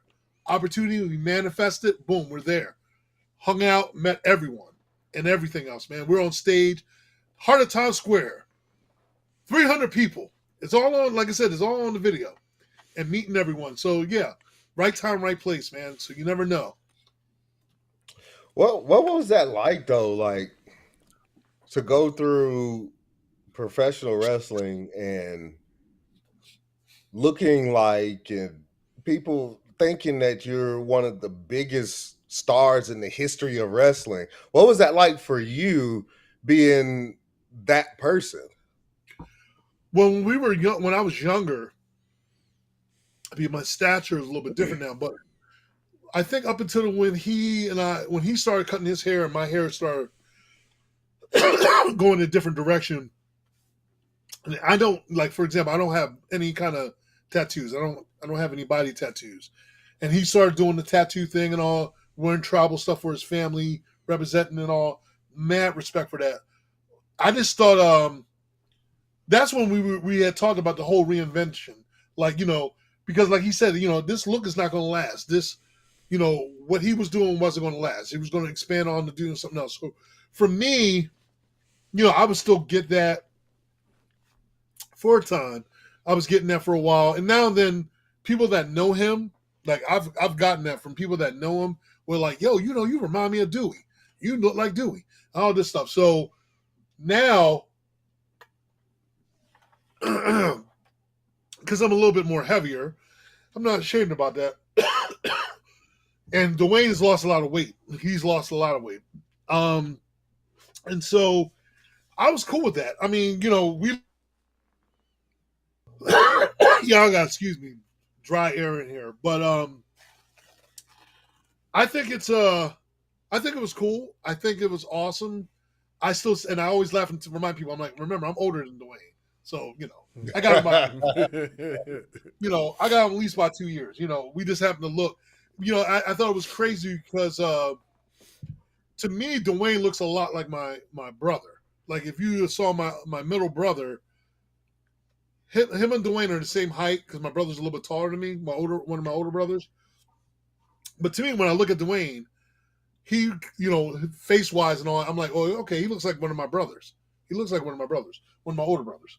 So when we saw each other at the Black Adam event, it was just surreal. It was just like, wow. It was like, okay, it was like a moment like, oh man, it was like me and my brother together. But it was cool to be able to just have an experience and all, because like I said again, if I didn't do it, someone else was going to be doing it. And it just kind of just worked out for what it was. I didn't shun away from it. For a while. I was shunning away from it because I'm like, well, maybe I'm doing it wrong. And my boy's like, no. I'm like, I remember on Jetty Jones, I was telling people, I said, well, for kids that can't afford to meet The Rock, and I said, you see The Rock on the nosebleed seat paying $30, and yet you can meet me at a show for $5, and I get to shake your hand and take pictures with you. What are you going to do? Which one are you going to go with? And I had the whole audience clapping in my corner. They're like, yeah, that makes sense. Yeah. So, but now because you got technology and everything, now people can say, well, he's the Temu or the Wish version of The Rock. Whatever. If I was to do it now and The Rock and I was coming out at the same time, I'd be like Rocky Temu or something like that, Temu Rocky or something like that. I would play it up. I would use that to my advantage. So again, when I see these other guys that do Rock impersonations and all, I crack up. I'm like, that's cute. I'm the originator, but that's cute. I am the Rock. Like, no, dude, no, you're doing it wrong. No. But I like I said, I find it cute. I'm like, oh, that's so cute. You're so precious. Oh, that's so precious. You're trying to be like, oh, precious. You still got it in you to do an impersonation? Yeah. Oh, no doubt. Like I said again, with him now being, what is he now? The final boss? Yeah. But it's funny, they just, again, I have to get tip-top. I'll be like, I'm the only boss. I'll be known as the only boss. I recently did Kingpin, and people went nuts over it. I'm like, I had the whole persona down, like, Vanessa, what are you doing today? And all this stuff. People are like, holy shit. I'm like, yeah, again, I could pull it off. If I was to get back in the ring, I'd be known as the only boss. Not the final boss, the only boss. So I use that to my advantage. But again, like I said, I just find it cute when I do see these guys. It's like, oh, wow, okay. You boy, you just don't know. I'm like, oh, the pictures don't lie. When people see pictures of me, even the art piece and all, when people see pictures of me and everything else, I'm a comic book character for DC Comics. When I became my own superhero for DC and all that, you go on Google search and you type me up, all this stuff comes up. Mm-hmm. Did I do my part? Did I make it? Yeah, I kind of made it, but not to be cocky, but it's just like I paid my dues. But it's humbling. And again, it goes back to the fans. It goes back to the people that supported me, the people that believed in me, and it didn't matter if I was an imitation Rock or whatever. I was the Smoke. The Smoke was his own, the Great American Smoke out there. The Smoke was an entity in his own mind, But again, it made it look believable. People loved it. People wanted more, and they thought I was entertaining. I did my job. And to this day, I will always be proud about that, though. Always. Yeah, I was telling you earlier, like I still got the DVDs. Like I have a box set of DVDs in my garage, and at least 4 of them, two of them have you on it. And when I told my wife, I said, I'm interviewing the Smoke. And then she was like, who's that? And I was like, this guy right here. And I showed her the DVD. Then she's like, you're not talking to that guy. I was like, yeah, me and Darius is talking to him in a few weeks. He was like, no. I was like, okay, when it drops and then you see it, you going to understand. So it's like, it's So now you surreal. give her this look like this. Yeah, I could give her the eyebrow, right? I could give Like, now look here, honey. You talked all this stuff. Go make me some pie. Yeah, so And she probably give you a look like this. What you say? yeah, right. Yeah. So it's a real surreal moment because you never would think that you'll run into a lot of people that you watched. You know what I mean? And then you'll end up, actually, sitting in front of them and having a conversation with them. But yeah, I have at least two of them have you on it because I have a lot of DVDs. I got some Pro Wrestling Gorilla DVDs. I got So you mean to tell me you have some of the Smoke's past videos, his past history? Yes, sir. Yes, sir. Yes, sir. Just remember to pay respect to the final boss. Or should I known as the boss? The only boss. The only boss, yeah. Right. Yeah. I So probably had these. If I had came on the show and started off the show, I would have had these on for you. yeah, Oh my God. that was awesome. That was great. Yeah. Yeah. But yeah, it was I have a lot of them. And stuff. And now that you say there's other stuff out there, I'm going to try to dig into my bag and see if I can get some of those. Well, DM me because I'm gonna look up. There was a channel that had some of my stuff on there. I got to look on YouTube, but I think I still have it. No, I can find it for you because it has like me and Rodney Mack, Jazz, and all that stuff. Doing some stuff with them and everything. So I gotta look that up for you. Yeah. Because I definitely will watch it. Of course, I can't watch any of it with my kids because it's a little bit too gruesome. But yeah, I could definitely watch. Yeah. Yeah, I can't watch it with them, especially with the PWO. I can't. Yeah.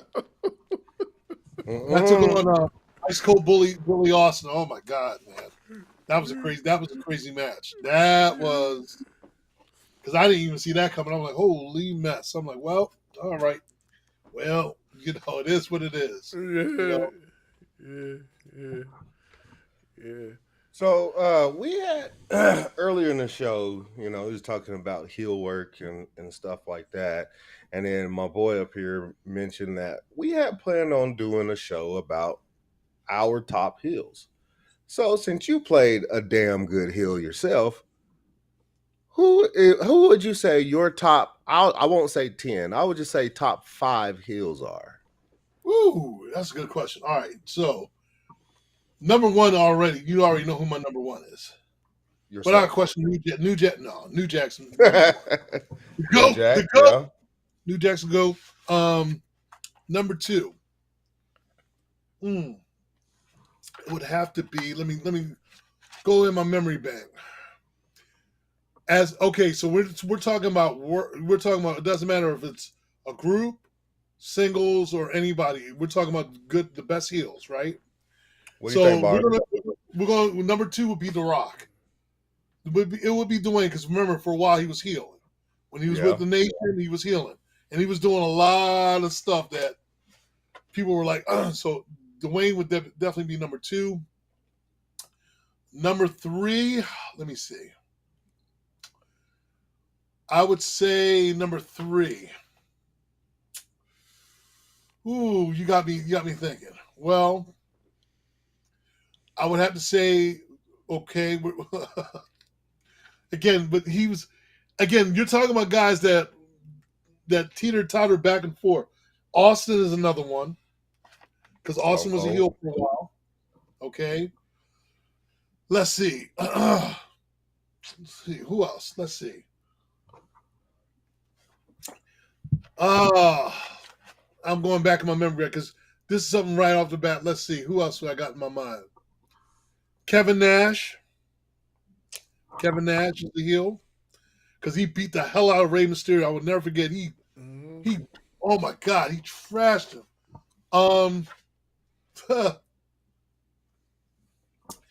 And I gotta say, because again, it's hard to say. I would say Mankind because Mankind again, he was on that teeter totter for a while when he was and he was choking people out. Yeah. See, y'all gotta remember, he started out as a heel when he was doing a different persona. So I would say Mankind. I'm gonna see who else I could pick out of this. When Sting was at the time NWO, sometimes you didn't know if he was, and he was beating the hell out of people with baseball. When he was in this Crow persona, he was coming out. People didn't know what the he was out in the rafters. You didn't know he would turn on you, and the next minute he's turning on you. Mm-hmm. What else? Who else had the most? Oh, okay. The ultimate heel, even though he ended up being like, ultimate heel, Macho Man Randy Savage, to me. Macho Man, especially with Elizabeth during the Elizabeth days. Macho Man. Oh my God. And see, these are characters, these are workers that were heels that turned face, but then sometimes went back to healing. So who else would I say? What is your perception of Randy Orton? Oh well, Randy. Okay, so Randy, to me, he's one of those cats that he learned. I say he was one of those cats that's come up a lot. He's learned a lot. When he first started out, he came off like an asshole, but his persona. He's a perfectionist in the ring. You could tell he comes from that era where you had to be a perfectionist in the ring. You had to know your stuff. If you didn't know it, he was going to let you know. But I think he crafted the art of being that guy that you were kind of questioning, like, do I approach him? Do I say what's up to him and say I'm a fan, or is he going to come at me like motherfucker? What the fuck? So to me, he's crafted the art of healing. I think his workmanship in the ring is amazing. I think he's a really good worker. But like I said again, again, he's one of those cats that you got to question: do I want to approach him? Do I not want to approach him? To me, he's still not on my top heels, but he's definitely a good heel. He's definitely, when he's healing, he does a good job healing. Just real quick, I want to tell a quick story about that. You brought up not wanting to, thinking about, should I approach him? Should I not approach him out in public? So where I live at, this is probably about 2020. So about 20 years ago, okay. Him, Triple H, Shawn Michaels, they were walking through our local mall because Raw was in town for a show, and Triple H, it wasn't Triple H. I didn't approach him. It wasn't Triple H.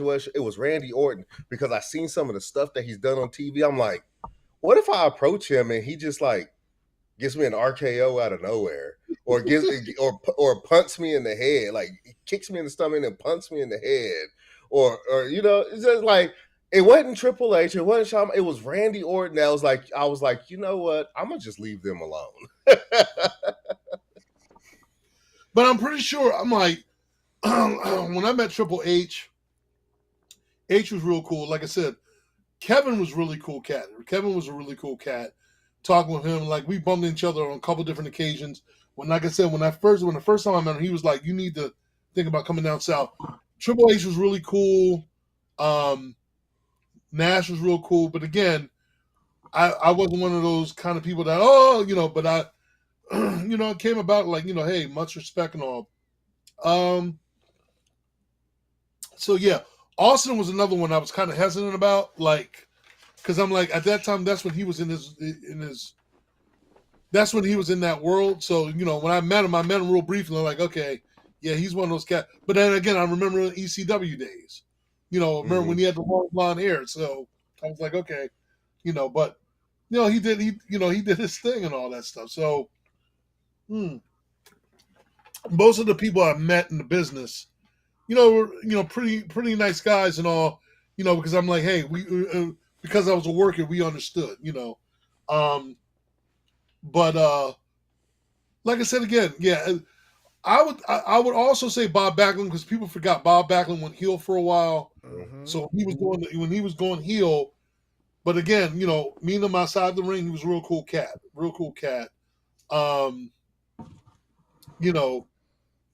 It's crazy because thinking about Honky Tonk Man, and now I'll talk about this. I'll say one thing: Iron Sheik, that was my boy. Because every time Sheik would see me, he would be like, Rocky, Rocky, Rocky. I'm like, Sheik, I'm the smoke. He's like, I don't care. You are Rocky today, Jabroni. You're Rocky. Okay. I'm like, every time you see me, Rocky, how are you doing? I'm like, Sheik, remember, I'm smoke, man. Remember, I'm smoke. I don't care. You are Rocky, Jabroni. You are the Rocky. I'm like, all right, fine. So yeah, he was funny as hell, man. He was funny as hell.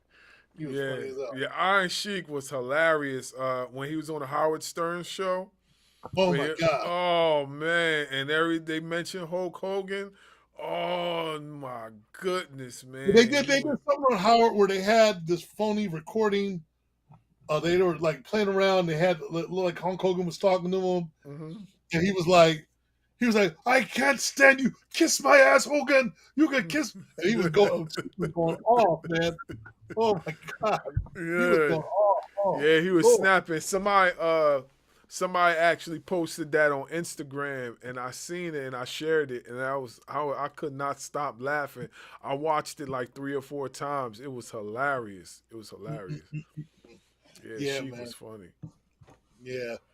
So being able to meet a lot of these cats, Captain Lou Albano, King Kong Bundy, Ivan Koloff, you got a chance to work him. Tony Atlas, never got the opportunity to meet Rocky Johnson. I was very close to meeting Rocky Johnson. I wanted to meet him. But yeah, like I said, a lot of these cats, that I met, man, it was surreal. It's surreal. As a worker, it's been surreal for me. Like I said, Cornette, Honky Tonk Man, Hacksaw Jim Duggan, just to name a few. It's like I said, whew, these cats, man, wow. We're talking about history, wrestling history.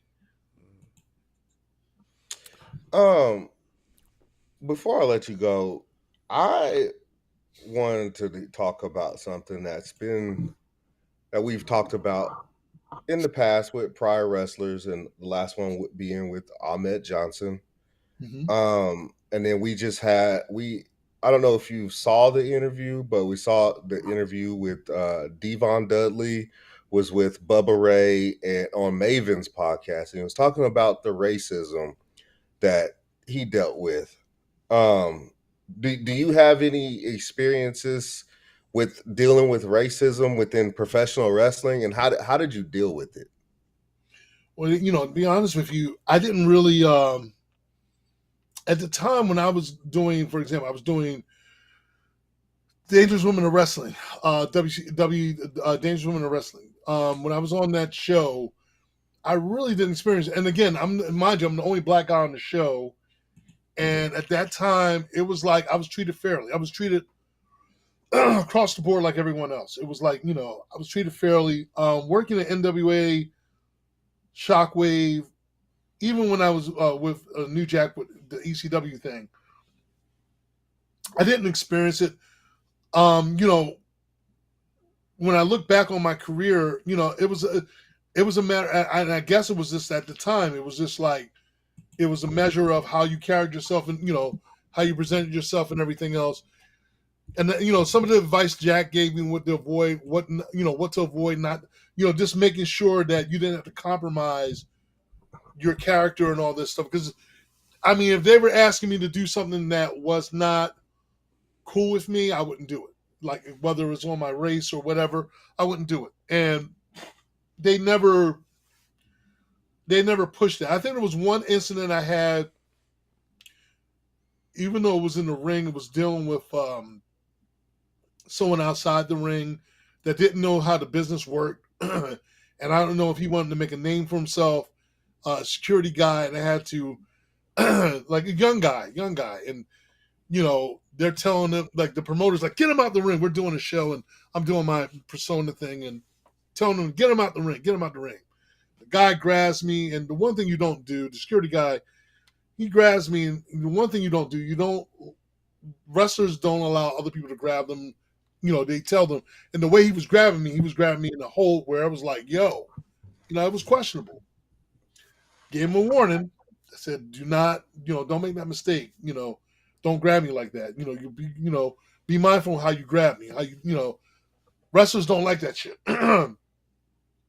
This same kid did it again when I came back out and was causing a ruckus. It was a scripted thing, and the kid comes back. This time he grabs me, and I'm like, yo, and I'm telling him, yo, eat the fuck. He wouldn't listen.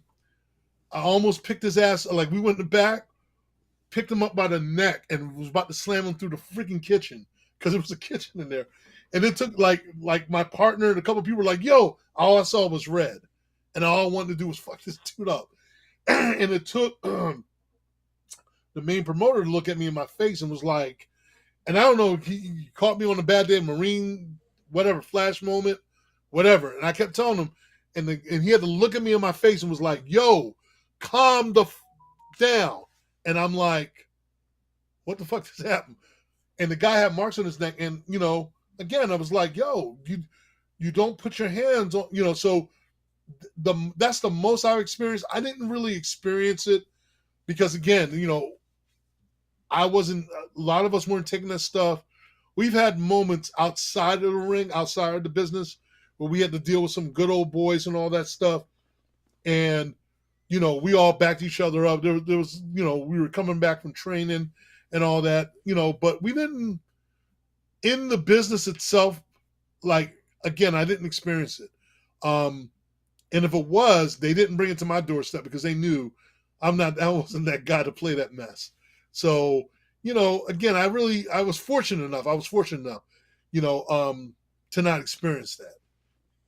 Had I experienced it, and my mindset back then was a lot different now. I'm a lot more eased, laid back, older, a little bit more refined. But the younger version of me, if I was to go through any kind of racism like that, oh, y'all would have been hearing about it. Y'all would have heard stories and all this stuff. But I think also Jack played a part in showing me how to avoid certain situations and everything else. Because I didn't care who you were. If you stepped to me wrong, I'm going to step to you back. But it was always courtesy and respect, because as long as I respected you, you better respect me. So I didn't really have that issue. And if that particular person had an issue with me because I'm getting more airtime, because they might be a little jealous because here's this guy, he looks like The Rock, and he's getting all this stuff. Like, I would get shit like that, but I didn't care. I'm like, look, obviously I'm marketing myself right. If you got an issue with it, take it up with the promoter. That ain't my problem. I'm here to do a job. I'm here having fun. I didn't really run into the issue. I remember when I was doing Women's Extreme Wrestling, you had certain wrestlers that were hating because I was doing the show. I was the only guy on the show next to Steve, and we're doing our thing. But every male wrestler wanted to be on our show. Mind you, this is before you had a lot of female wrestlers in WWE. We were technically the ones. We were the ECW for women's wrestling. We were like the ECW equivalent for women's wrestling. We were like a former ECW, because it was almost similar producers and all. We just didn't. Every wrestler that I knew, I heard about, wanted to be on our show, but yet they were like hating on me, and I'm like, why are you hating on me? Why? Because the promoters thought about it before the companies did, and y'all wanted to, so don't get mad, But it just never. The wrestlers that came onto the show just didn't work out the way they wanted to, and like I said, I got along for the most part. If there was a color thing, I just didn't know about it because no one brought it to my attention, and I just didn't care. you know.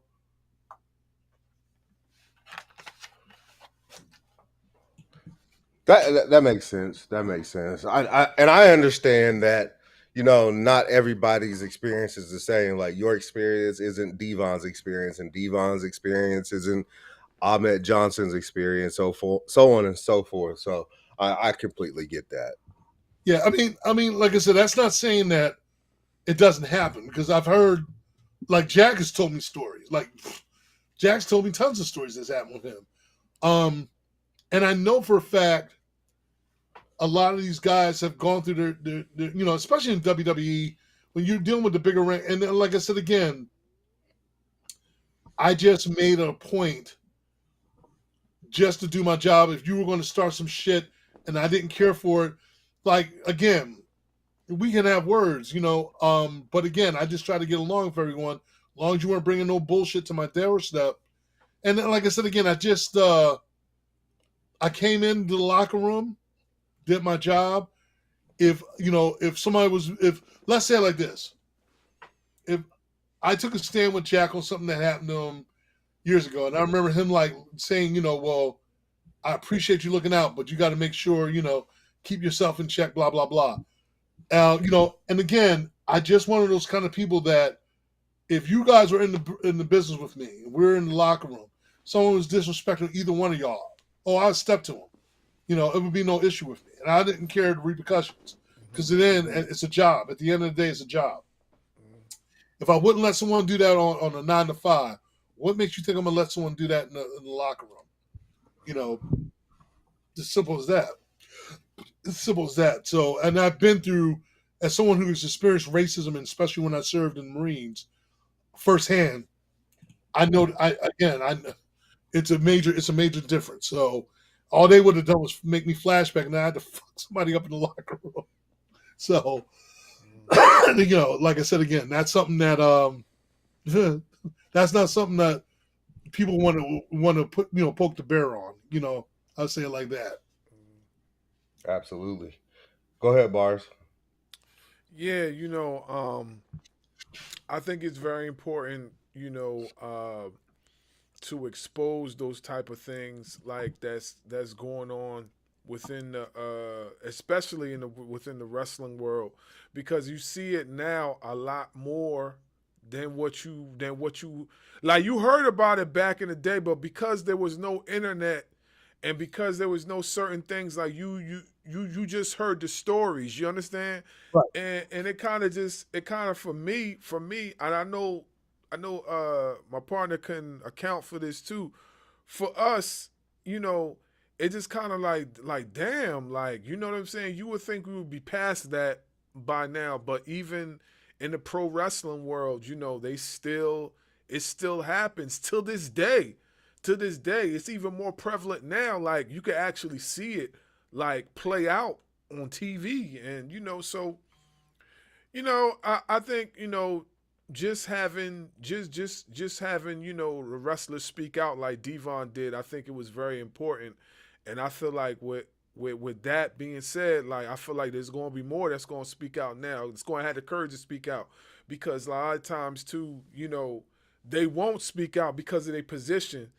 And now with the whole because I just seen recently, you could still, even you speaking out for something that's right, you could still get punished. Rich Holland got released because he spoke out about his contract situation. He got released. They said, okay, we was going to release you next week, but again, we'll just release you about 10 days earlier.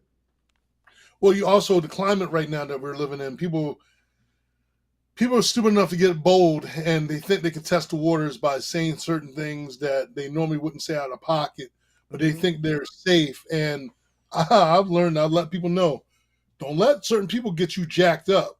Mm-hmm. Or I'm saying it because we're on live, but don't say shit to get you effed up because you think certain people that are holding it down right now in office, or they're telling you and getting you gassed up to be all of a sudden, yeah.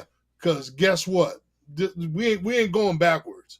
We're not going backwards in anything, whether it's anything that we do in our lives, man, especially people of color. We've been through our share of stuff. I think that's one of the reasons why I didn't experience, because they knew, every company I worked with, everybody I worked with, they knew, oh, he's not the one to be played with. He's not the one. He's a nice guy. And I let people know, I'm like, look, if you got an issue with me, say it to my face, because if I find out that you're saying it behind my back, didn't care who you were, I would confront you. Color-wise, personality-wise, just don't, because I'm saving your life. Technically, I'm saving your life. Don't make that mistake. And again, I was schooled by a lot of cats in the business. They call it the good old boys club, and like that was the one thing. These companies are known as the good old boys club. You had certain people in the business that looked out, that were colorblind, and they were just about the quality of the person. But you had a lot of cats in the business that didn't feel that way. They when you think about it, we grew up during the WWF era. How many black wrestlers did you see? Other than you had Tony Atlas, you had Tony Atlas, and you had Rocky Johnson. But then you had Special Delivery Jones. You had Junkyard Dog, who's wearing a chain around his neck, which, as a kid growing up, at first it didn't bother me. But as I got older, I'm like, yo, why does my man got to have a chain around his neck? Why can't he have it around? But again, we as kids, we didn't know any better. The Tonka, coming out, doing the whole, indigenous thing. And my man's not even like, and I'm just like, wow, But again, we're kids, we don't know any better. As we get older, you're like, yo, that's kind of, whoa. We wouldn't allow that stuff now. Kabbalah, like other than Papa Shango, which was fine because, it's the whole, I got that. But other stuff, man, I just kind of like, again, these were gimmicks that I just kind of like, okay. And people, it's just funny. I didn't find that shit funny. And they're like, huh? So, I remember when, I was asked to do, again, they knew that there's certain lines you don't cross with me. They said, well, can we do this? And I'm like, no, we're not doing that.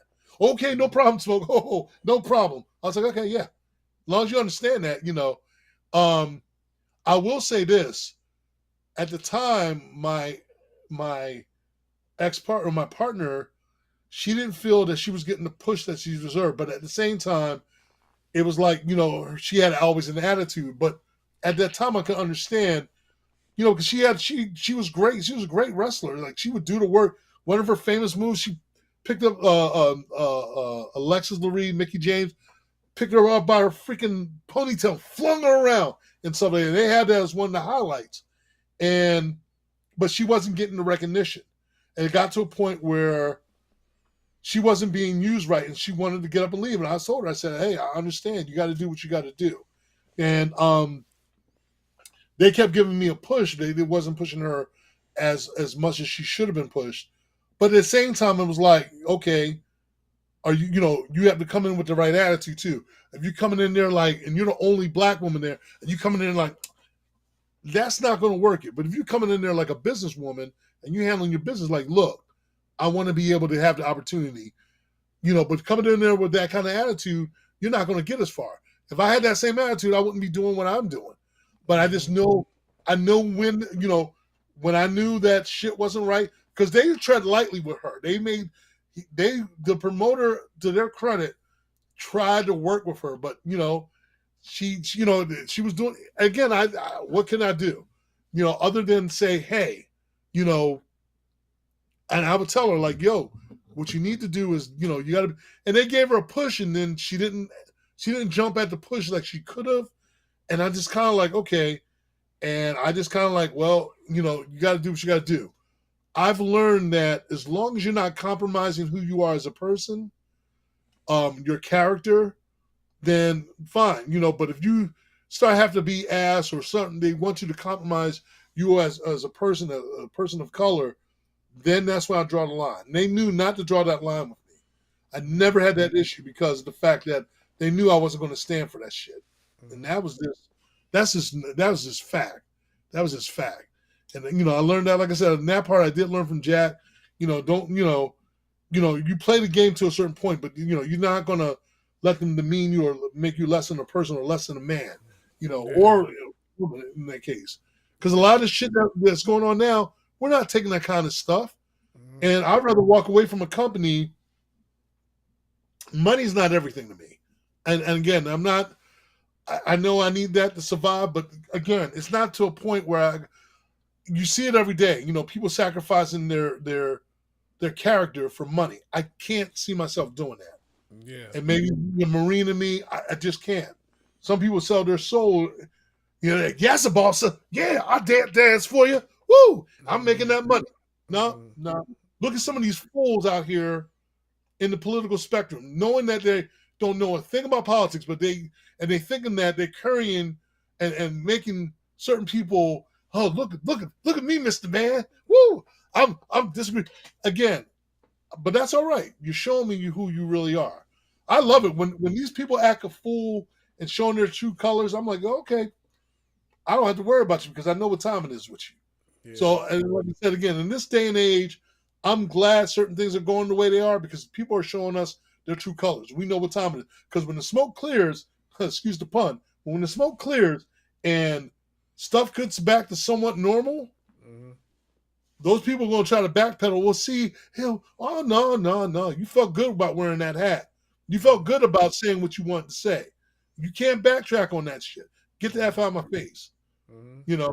For those people that are in and believe in the cause and everything else, whether you're in sports or everyday life, those are the ones in that fight the good fight. Doesn't matter who you are, color you are, whatever, male, female, bi, whatever. If you support and you're about the cause, like I said again. But when this stuff clears, there's gonna be a lot of people going to be like, "Oh, well, I didn't really mean saying that." Yeah, okay. And it's going to be the same in this with. We like I said, that's another reason why I can't get behind some of these what's going on with some of these cats because their ideology, their political ideology. I just can't get behind some of these cats. I'm like, you really are not about us. You're about how you can market off of us. So I can't swing and support that. Nah. I'm like, nah. You use us when you and use us up, and then once you're done, you throw us to the side because we're no longer marketable. Get that out of my face, man. Like the song goes, until you use me up, until you use me up. Like I said, nah, don't play it. And that's what I said. That was one of the reasons why I got out when I got out, because I was like, okay, I don't like the direction everything's going. It wasn't about the race thing, but it was about I'm not going to be pimped out. Like the company, when I worked with Dangerous Women of Wrestling in my latter days, and I was like, okay, and I did one of my final matches with New Jack, I was like, okay, I did everything I wanted to do. Now I'm going to move on to doing this, doing the pop culture stuff, because I'm going to take that on. I did it years ago. I'm coming back. I'm going to come back in that stronger with having the wrestling credentials under my belt and the acting credentials under my belt. Reinvention. So, like I said again, but it's good in one hand to see a lot of us in the ring, but the timing right now is so messed up. I'm waiting, like you said, I'm waiting for someone with enough clout to have enough sense to say, other than the independent circuit, on the big league level, where they say, you know what, we're going to have one for us, by us, on a bigger scale, not just on the independent level, but on the big leagues, and even surpass what these other companies are doing. When that happens, oh my God, that's when I may even really come out of retirement then. So you know what? Yeah, I might have to. Yeah, I figure I'll mention it, because I know recently, they fired Rich Holland early, but his situation wasn't dealing with anything towards racism. It was more or less like what I was using it as an example because he said something pertaining to his contract, and then they just decided, they was gonna get rid of him early. Which he in his situation he was injured. He was injured and he had to get medical stuff done and whatever. So it just goes to show you, like, you could think you're a superpower all you want and say whatever you feel. If they feel like they want to dispose of you, they can do it. They could do it just like that. And that kind of winds down to what I want to say is this: like you if you're at a certain point in your career, sometimes you really can't say anything because like you could lose your job just like that. Yeah. And then there's that point at a point where you could be at a certain point in your career and you have all that open opportunity to say how you feel. And I just feel like, not enough of us take advantage of that. Like we should. Not enough of us take advantage of that. If I'm at a certain space, I can talk. If I'm the boss, I can say what I feel. You know what I'm saying? But not enough of us do that. So Also comes back down to how they were brought up in the business, how they were trained in the business, because sometimes people just have one direction. If you weren't guided by the elders and showing them like, look, once you get to this point, make sure to do 2 things: throw the rope over the wall to help others get over that wall. Also, learn to speak up to make things better and not go backwards, go forwards. But again, like for me, it's like, know when to know your limits and know when to step back and say, okay, I've spoken up for other things other than dealing with race and all, and I've learned like, there's a time and place, to choose your battles. And like I said again, because I'm very sure, like what's going on today and all, people, it's like the internet. I use the internet as an example. People want to say whatever they want to say. They got their own soapbox. Everybody got their own private soapbox. mm-hmm. I choose to say when I want to say something, but I don't do it. I do it when the time is right. Because when I have something to say, everyone's going to stop and say, yo, he's saying something. Because I've done that. I've known when I've done that on the internet, on social media, because I normally don't do big, speeches and all that stuff. But when I say something, people tend to listen because they're like, yo, and I'm spitting out facts. It could be on anything. I just learned that I'm not always going to yell at the top of my lungs unless I really have to.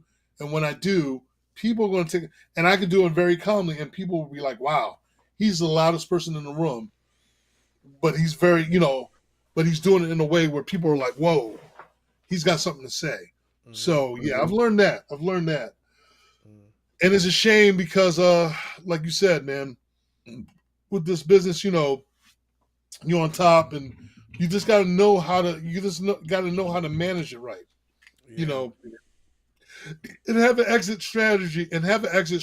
So, if someone decides to cut you loose, you already have a backup plan. Right. Always have a backup plan. Yeah, I think having a backup plan is very important. And also standing your ground and making them, because a lot of times when you speak up like that, they'll respect you. They'll end up respecting you at the end. But I wouldn't be surprised if a couple years. Look at CM Punk. Like when he rolled out, and then all of a sudden, a couple years later, he comes back.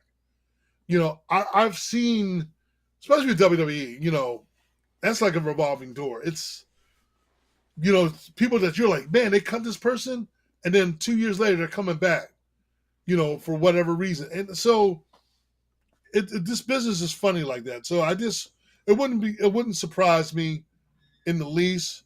Right now, it is what it is right now, but anything can happen. Anything can change. You know what I mean? In that amount of time too. So yeah. But yeah, we just figured we ask you that, to get your take on it, especially with the lens of professional wrestling, especially in the WWE. Nowadays, like how everything is moving forward. But we definitely think you should check out Ashe Wrestling. Ashe Wrestling is super fire. And you want to talk? Email me that information because I'll subscribe. All that stuff. Yeah. We'll send you the link and everything. And not for nothing, one of the most diabolical heels is their champion. His name is Darius Carter. That man is a first class heel. That guy is a hit. Like, you First trust class me. asshole. Yeah, yo, he's, oh my God. I like how you giving it first class asshole. That guy is He something is. else. Something else. When you see his heel work, you're gonna be like, yo, damn, this guy, I like this guy. This guy is, trust me, top of the line. Top of the line heel work. Top of the line heel work, for real. Yeah. I'm trying to punch him up right now. Yeah, Darius Carter. He's on the he's on the PW 500 list. I'm looking at him right now. I think this is back. Yeah, I'm looking. He has a mask, a gold mask, and everything. Yeah, his character is based off of Lord Steven Regal. Okay. The remember the Blue Bloods version of Regal. Uh-huh. Yeah. Oh, he's going up with I'm looking at one of his men. He's going up against my girl, Mercedes Martinez. Yes. That was my girl. We worked together back in the day in Dangerous Women of Wrestling. That was my girl. Oh, my God. Yeah, she was in Dangerous Women of Wrestling. I remember that. Yeah. Like, there's a lot of them that blew up. And, again, I crack up because I'm like, oh, my God. Yeah, but like I said, see now, again, I just get a kick out of just seeing this kind of stuff. Like I said, independent circuit is more, to me, it's more interesting because you get to see the independent circuit. For me, is more salt of the earth. It's more, to me, it's that's what it's all about. That's what it's all about. Like you know, it is what it is because it's just like to me, it's genuine. It's more real. You know, it's not. It doesn't have to have a whole bunch of flair and all. It's just genuine wrestling. You know, the audience, the crowd is just like in your face, and you get the, you know, again, again, it takes me back. It takes me back. And some of the stuff I'll send you, some of the footage I send you, man, you'll see what I mean. I don't know. Like I said, I don't know. Did you see? No, I said, okay, I got to send you some stuff.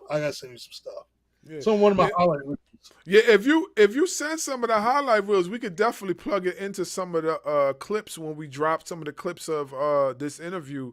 We could definitely plug it in. I could do that for sure. Plug them in, so then that way, certain topics that we talk about that will fit the clip that you send. Like I could definitely plug it in, so that you know.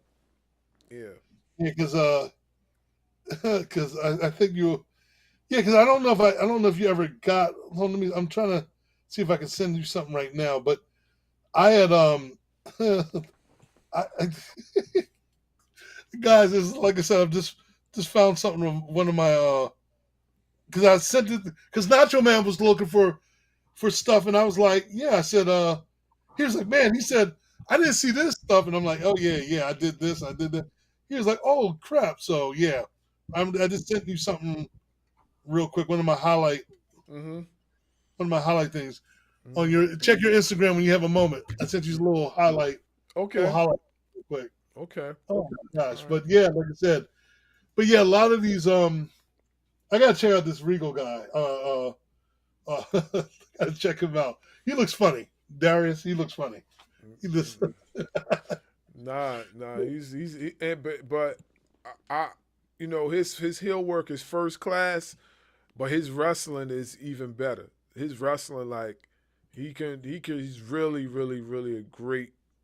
Everybody that we've interviewed that know him personally, they say he's like probably top of the food chain when it comes to professional wrestling down in North Carolina area. Like, they say he's like really good, really, really good. So, but you know, he's someone to Smoke would probably collaborate with. Like, you know what? Oh, that would be great. I gotta see that. Yeah. That would be great. The Smoke wants to talk about class.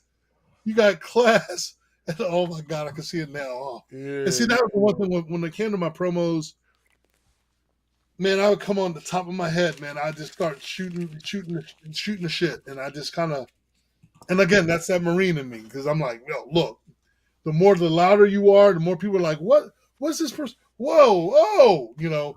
Yeah, And I was, right. I'm a brawler. So I got that from New Jack. Like, bring everything in the kitchen sink, you know. I'll Right. pick, oh my God, man. You just don't know. Like I Yeah. said, the whole ring thing is it's fun. It's so much fun. So much fun. Yeah. All right, I'll pass it back to Dub so he can close it out. Well, we always close the show out with one question in particular. That question is, if you could see anybody on our show, Ring Ropes and Turnbuckle Podcast, who would that person be? But there's a but in there. The smoke has to help us get that person on the show. Oh wow. Damn.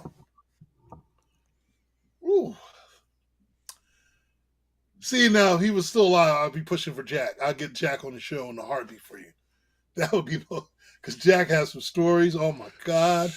Yeah, we know. Trust me. I'm gonna be out front. New Jack would be the ideal person. He would be so ideal. He would have loved to come on the show. I could picture Jack being on the show and y'all be on here for hours. Because he could tell y'all some stuff. Man, oh Lord. Yeah, he would be the one. He would be the one. I mean, I know if he was alive right now and I call him up tomorrow, I'm like, yo, you gotta come on the show.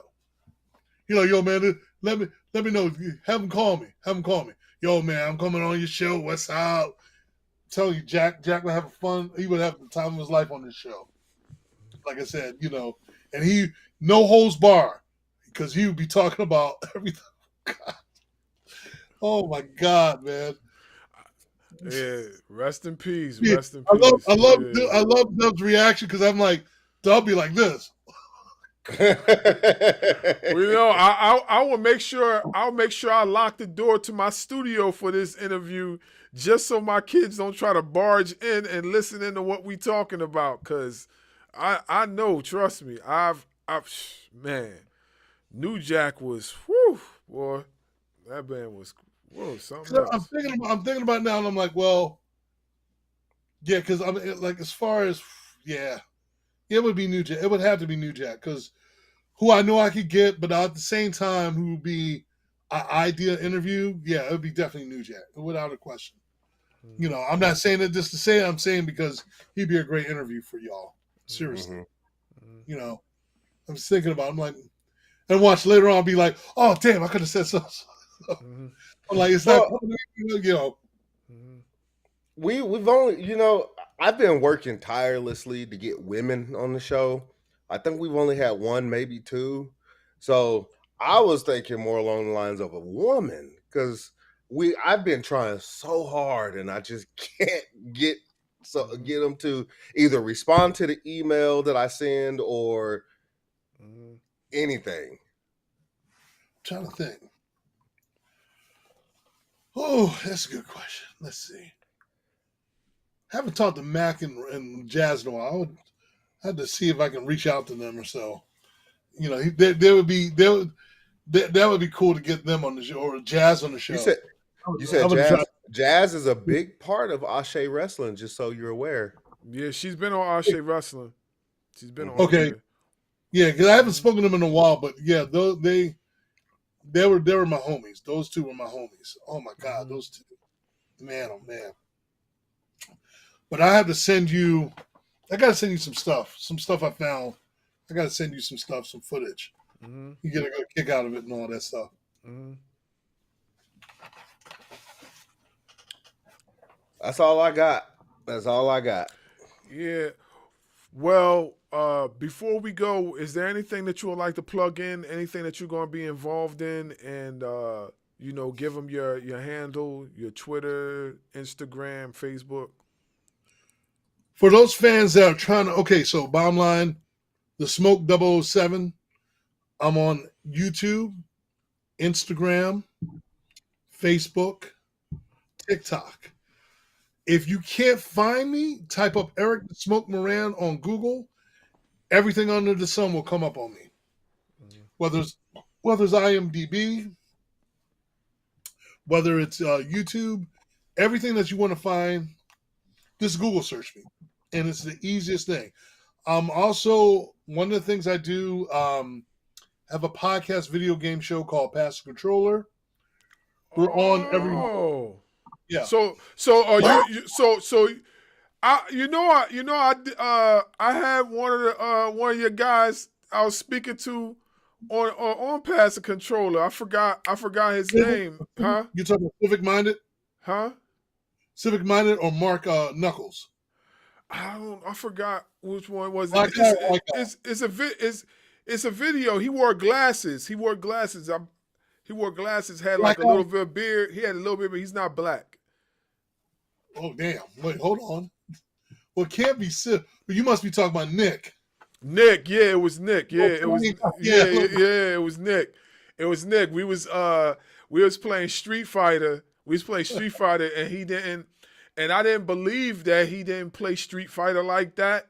So I kept winning, and then and I was like, "Yo, man, are you like trying to bait me into thinking I'm winning, and then you just gonna come back and start trashing me?"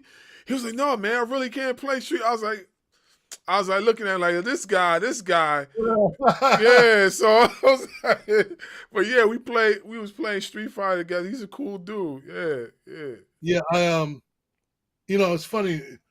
Speaking of video games, they just had Jack. They just put Jack on WWE 4K WWE 2K 25. Yeah, I seen that. Yeah, they just added him on there.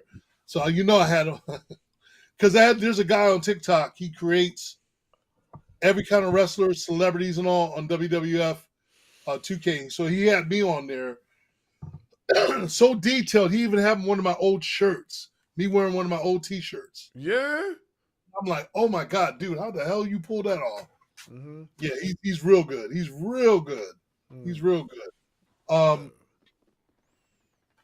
But yeah, like I said again, so I'm on Pass Controller. Oh my God.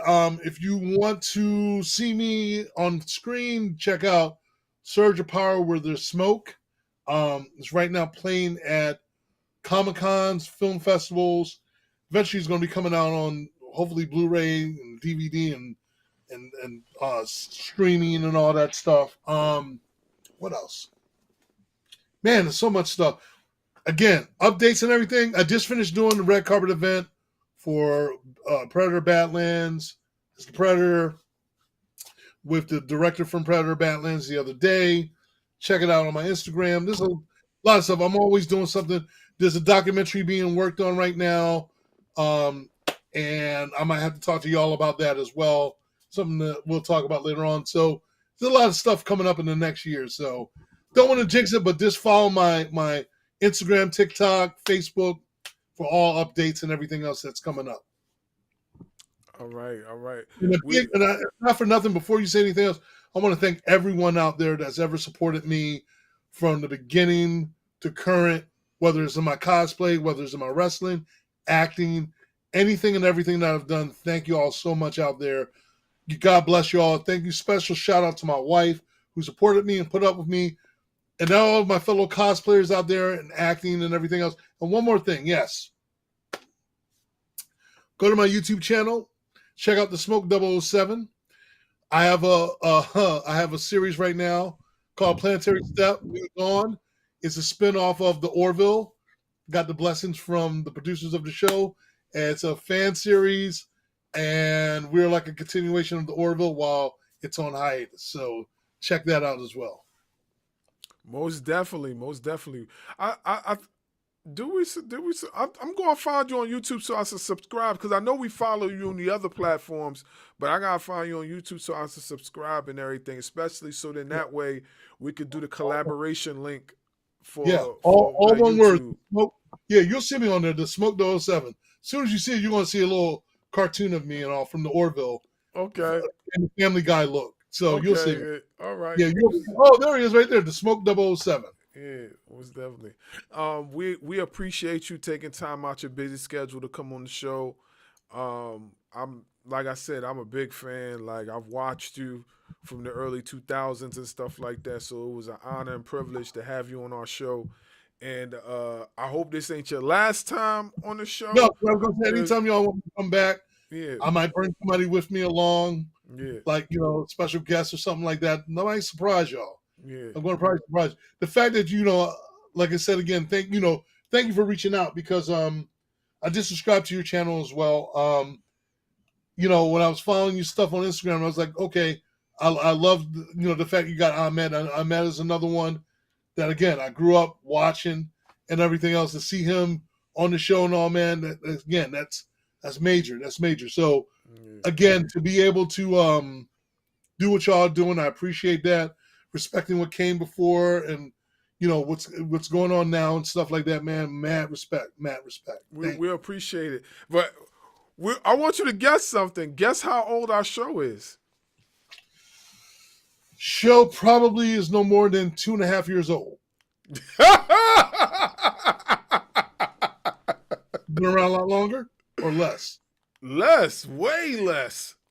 6 months. Yeah, about 6 months old. Okay. Still, that's still good. Yeah. That's still good. So let me ask y'all this. I'm gonna ask y'all questions. Y'all been interviewing everyone. I'm gonna ask y'all something.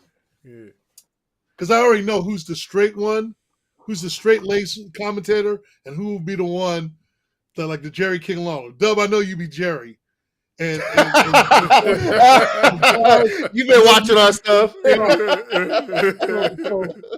So if you had the commentary do a play by play, what match would you have liked to have been ringside to do like a commentary on play by play?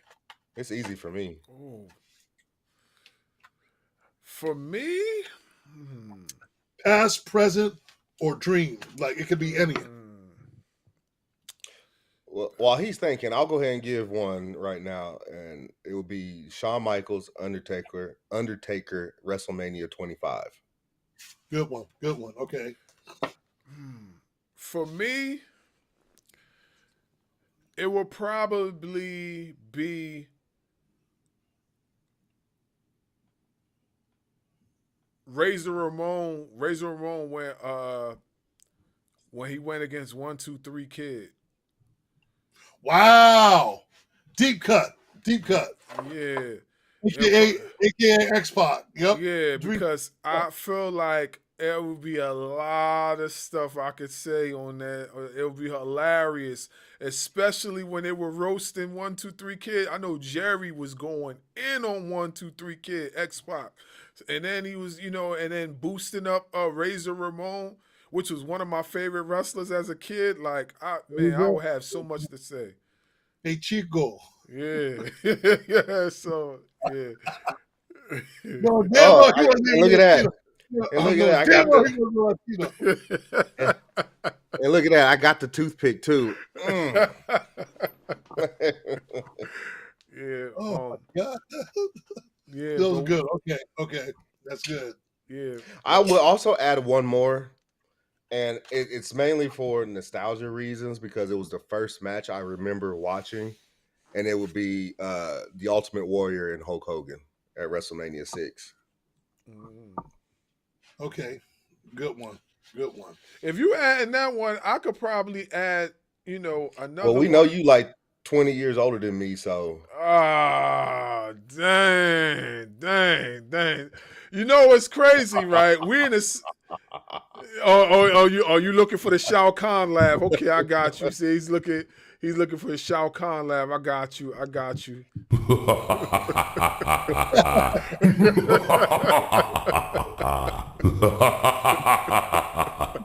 Yeah. It's crazy. What's crazy, right? He always does that joke, right? And then some people actually believe that I'm like 20 or 30. But if I'm 20 or 30 years older, then I look pretty good for 20 or 30 years older because if I'm that, I'm supposed to be like at least in my 60s or 70s. Well, you know what they say about us, so you know. Yeah, you know that melon. Black don't crack. Black don't crack. Black do not crack. Yeah, for sure. But yeah, we appreciate you coming through. I really enjoyed this. This was very fun. Like I said, you're welcome back to the show anytime. You are family of the show. So anytime you want to stop through, you got something popping off, you want to share with us, just hit What I us want up. to do is try to get you on our show, Pass the Controller, to talk about some of the best wrestling games on all the systems that are out. To get y'all back and to get you all on our show to Okay. talk about wrestling video games, because I know you guys play wrestling video games. Oh yeah, you talking to a tournament champion back in the day when I was a kid, and I told Sig, there you go. Yeah, I used to play. I used to play I play more of the fighting games, but I used to do a lot of the tournaments back in the day when they used to have them in the mall back in AC. So yeah. I gotta get you on our show. Get you on our show. We're gonna bring you into my realm, my current realm. Okay. All right, We for sure. talk about fighting games, wrestling games. For We're sure. gonna do that. Yeah, for sure. Just getting you on there. for sure. We ready. Just let us know. All right, no doubt. Yeah. Well, thank you all again for having me on, man. It's an honor. Thank you so much. I greatly appreciate it. And to the fans out there that support, keep supporting. I can't wait to share with everyone. I've been sharing it, but a lot of people are like, I can't wait to tune in. I'm like, okay, gotta tune in. Right, most definitely. And with that being said, it's your boy, the insightful one. It's your boy, the dynamic one. Special guest, Eric the Smoke Moran. We'll be back again with another one. Ring Ropes and Turnbuckle Podcast. Signing off.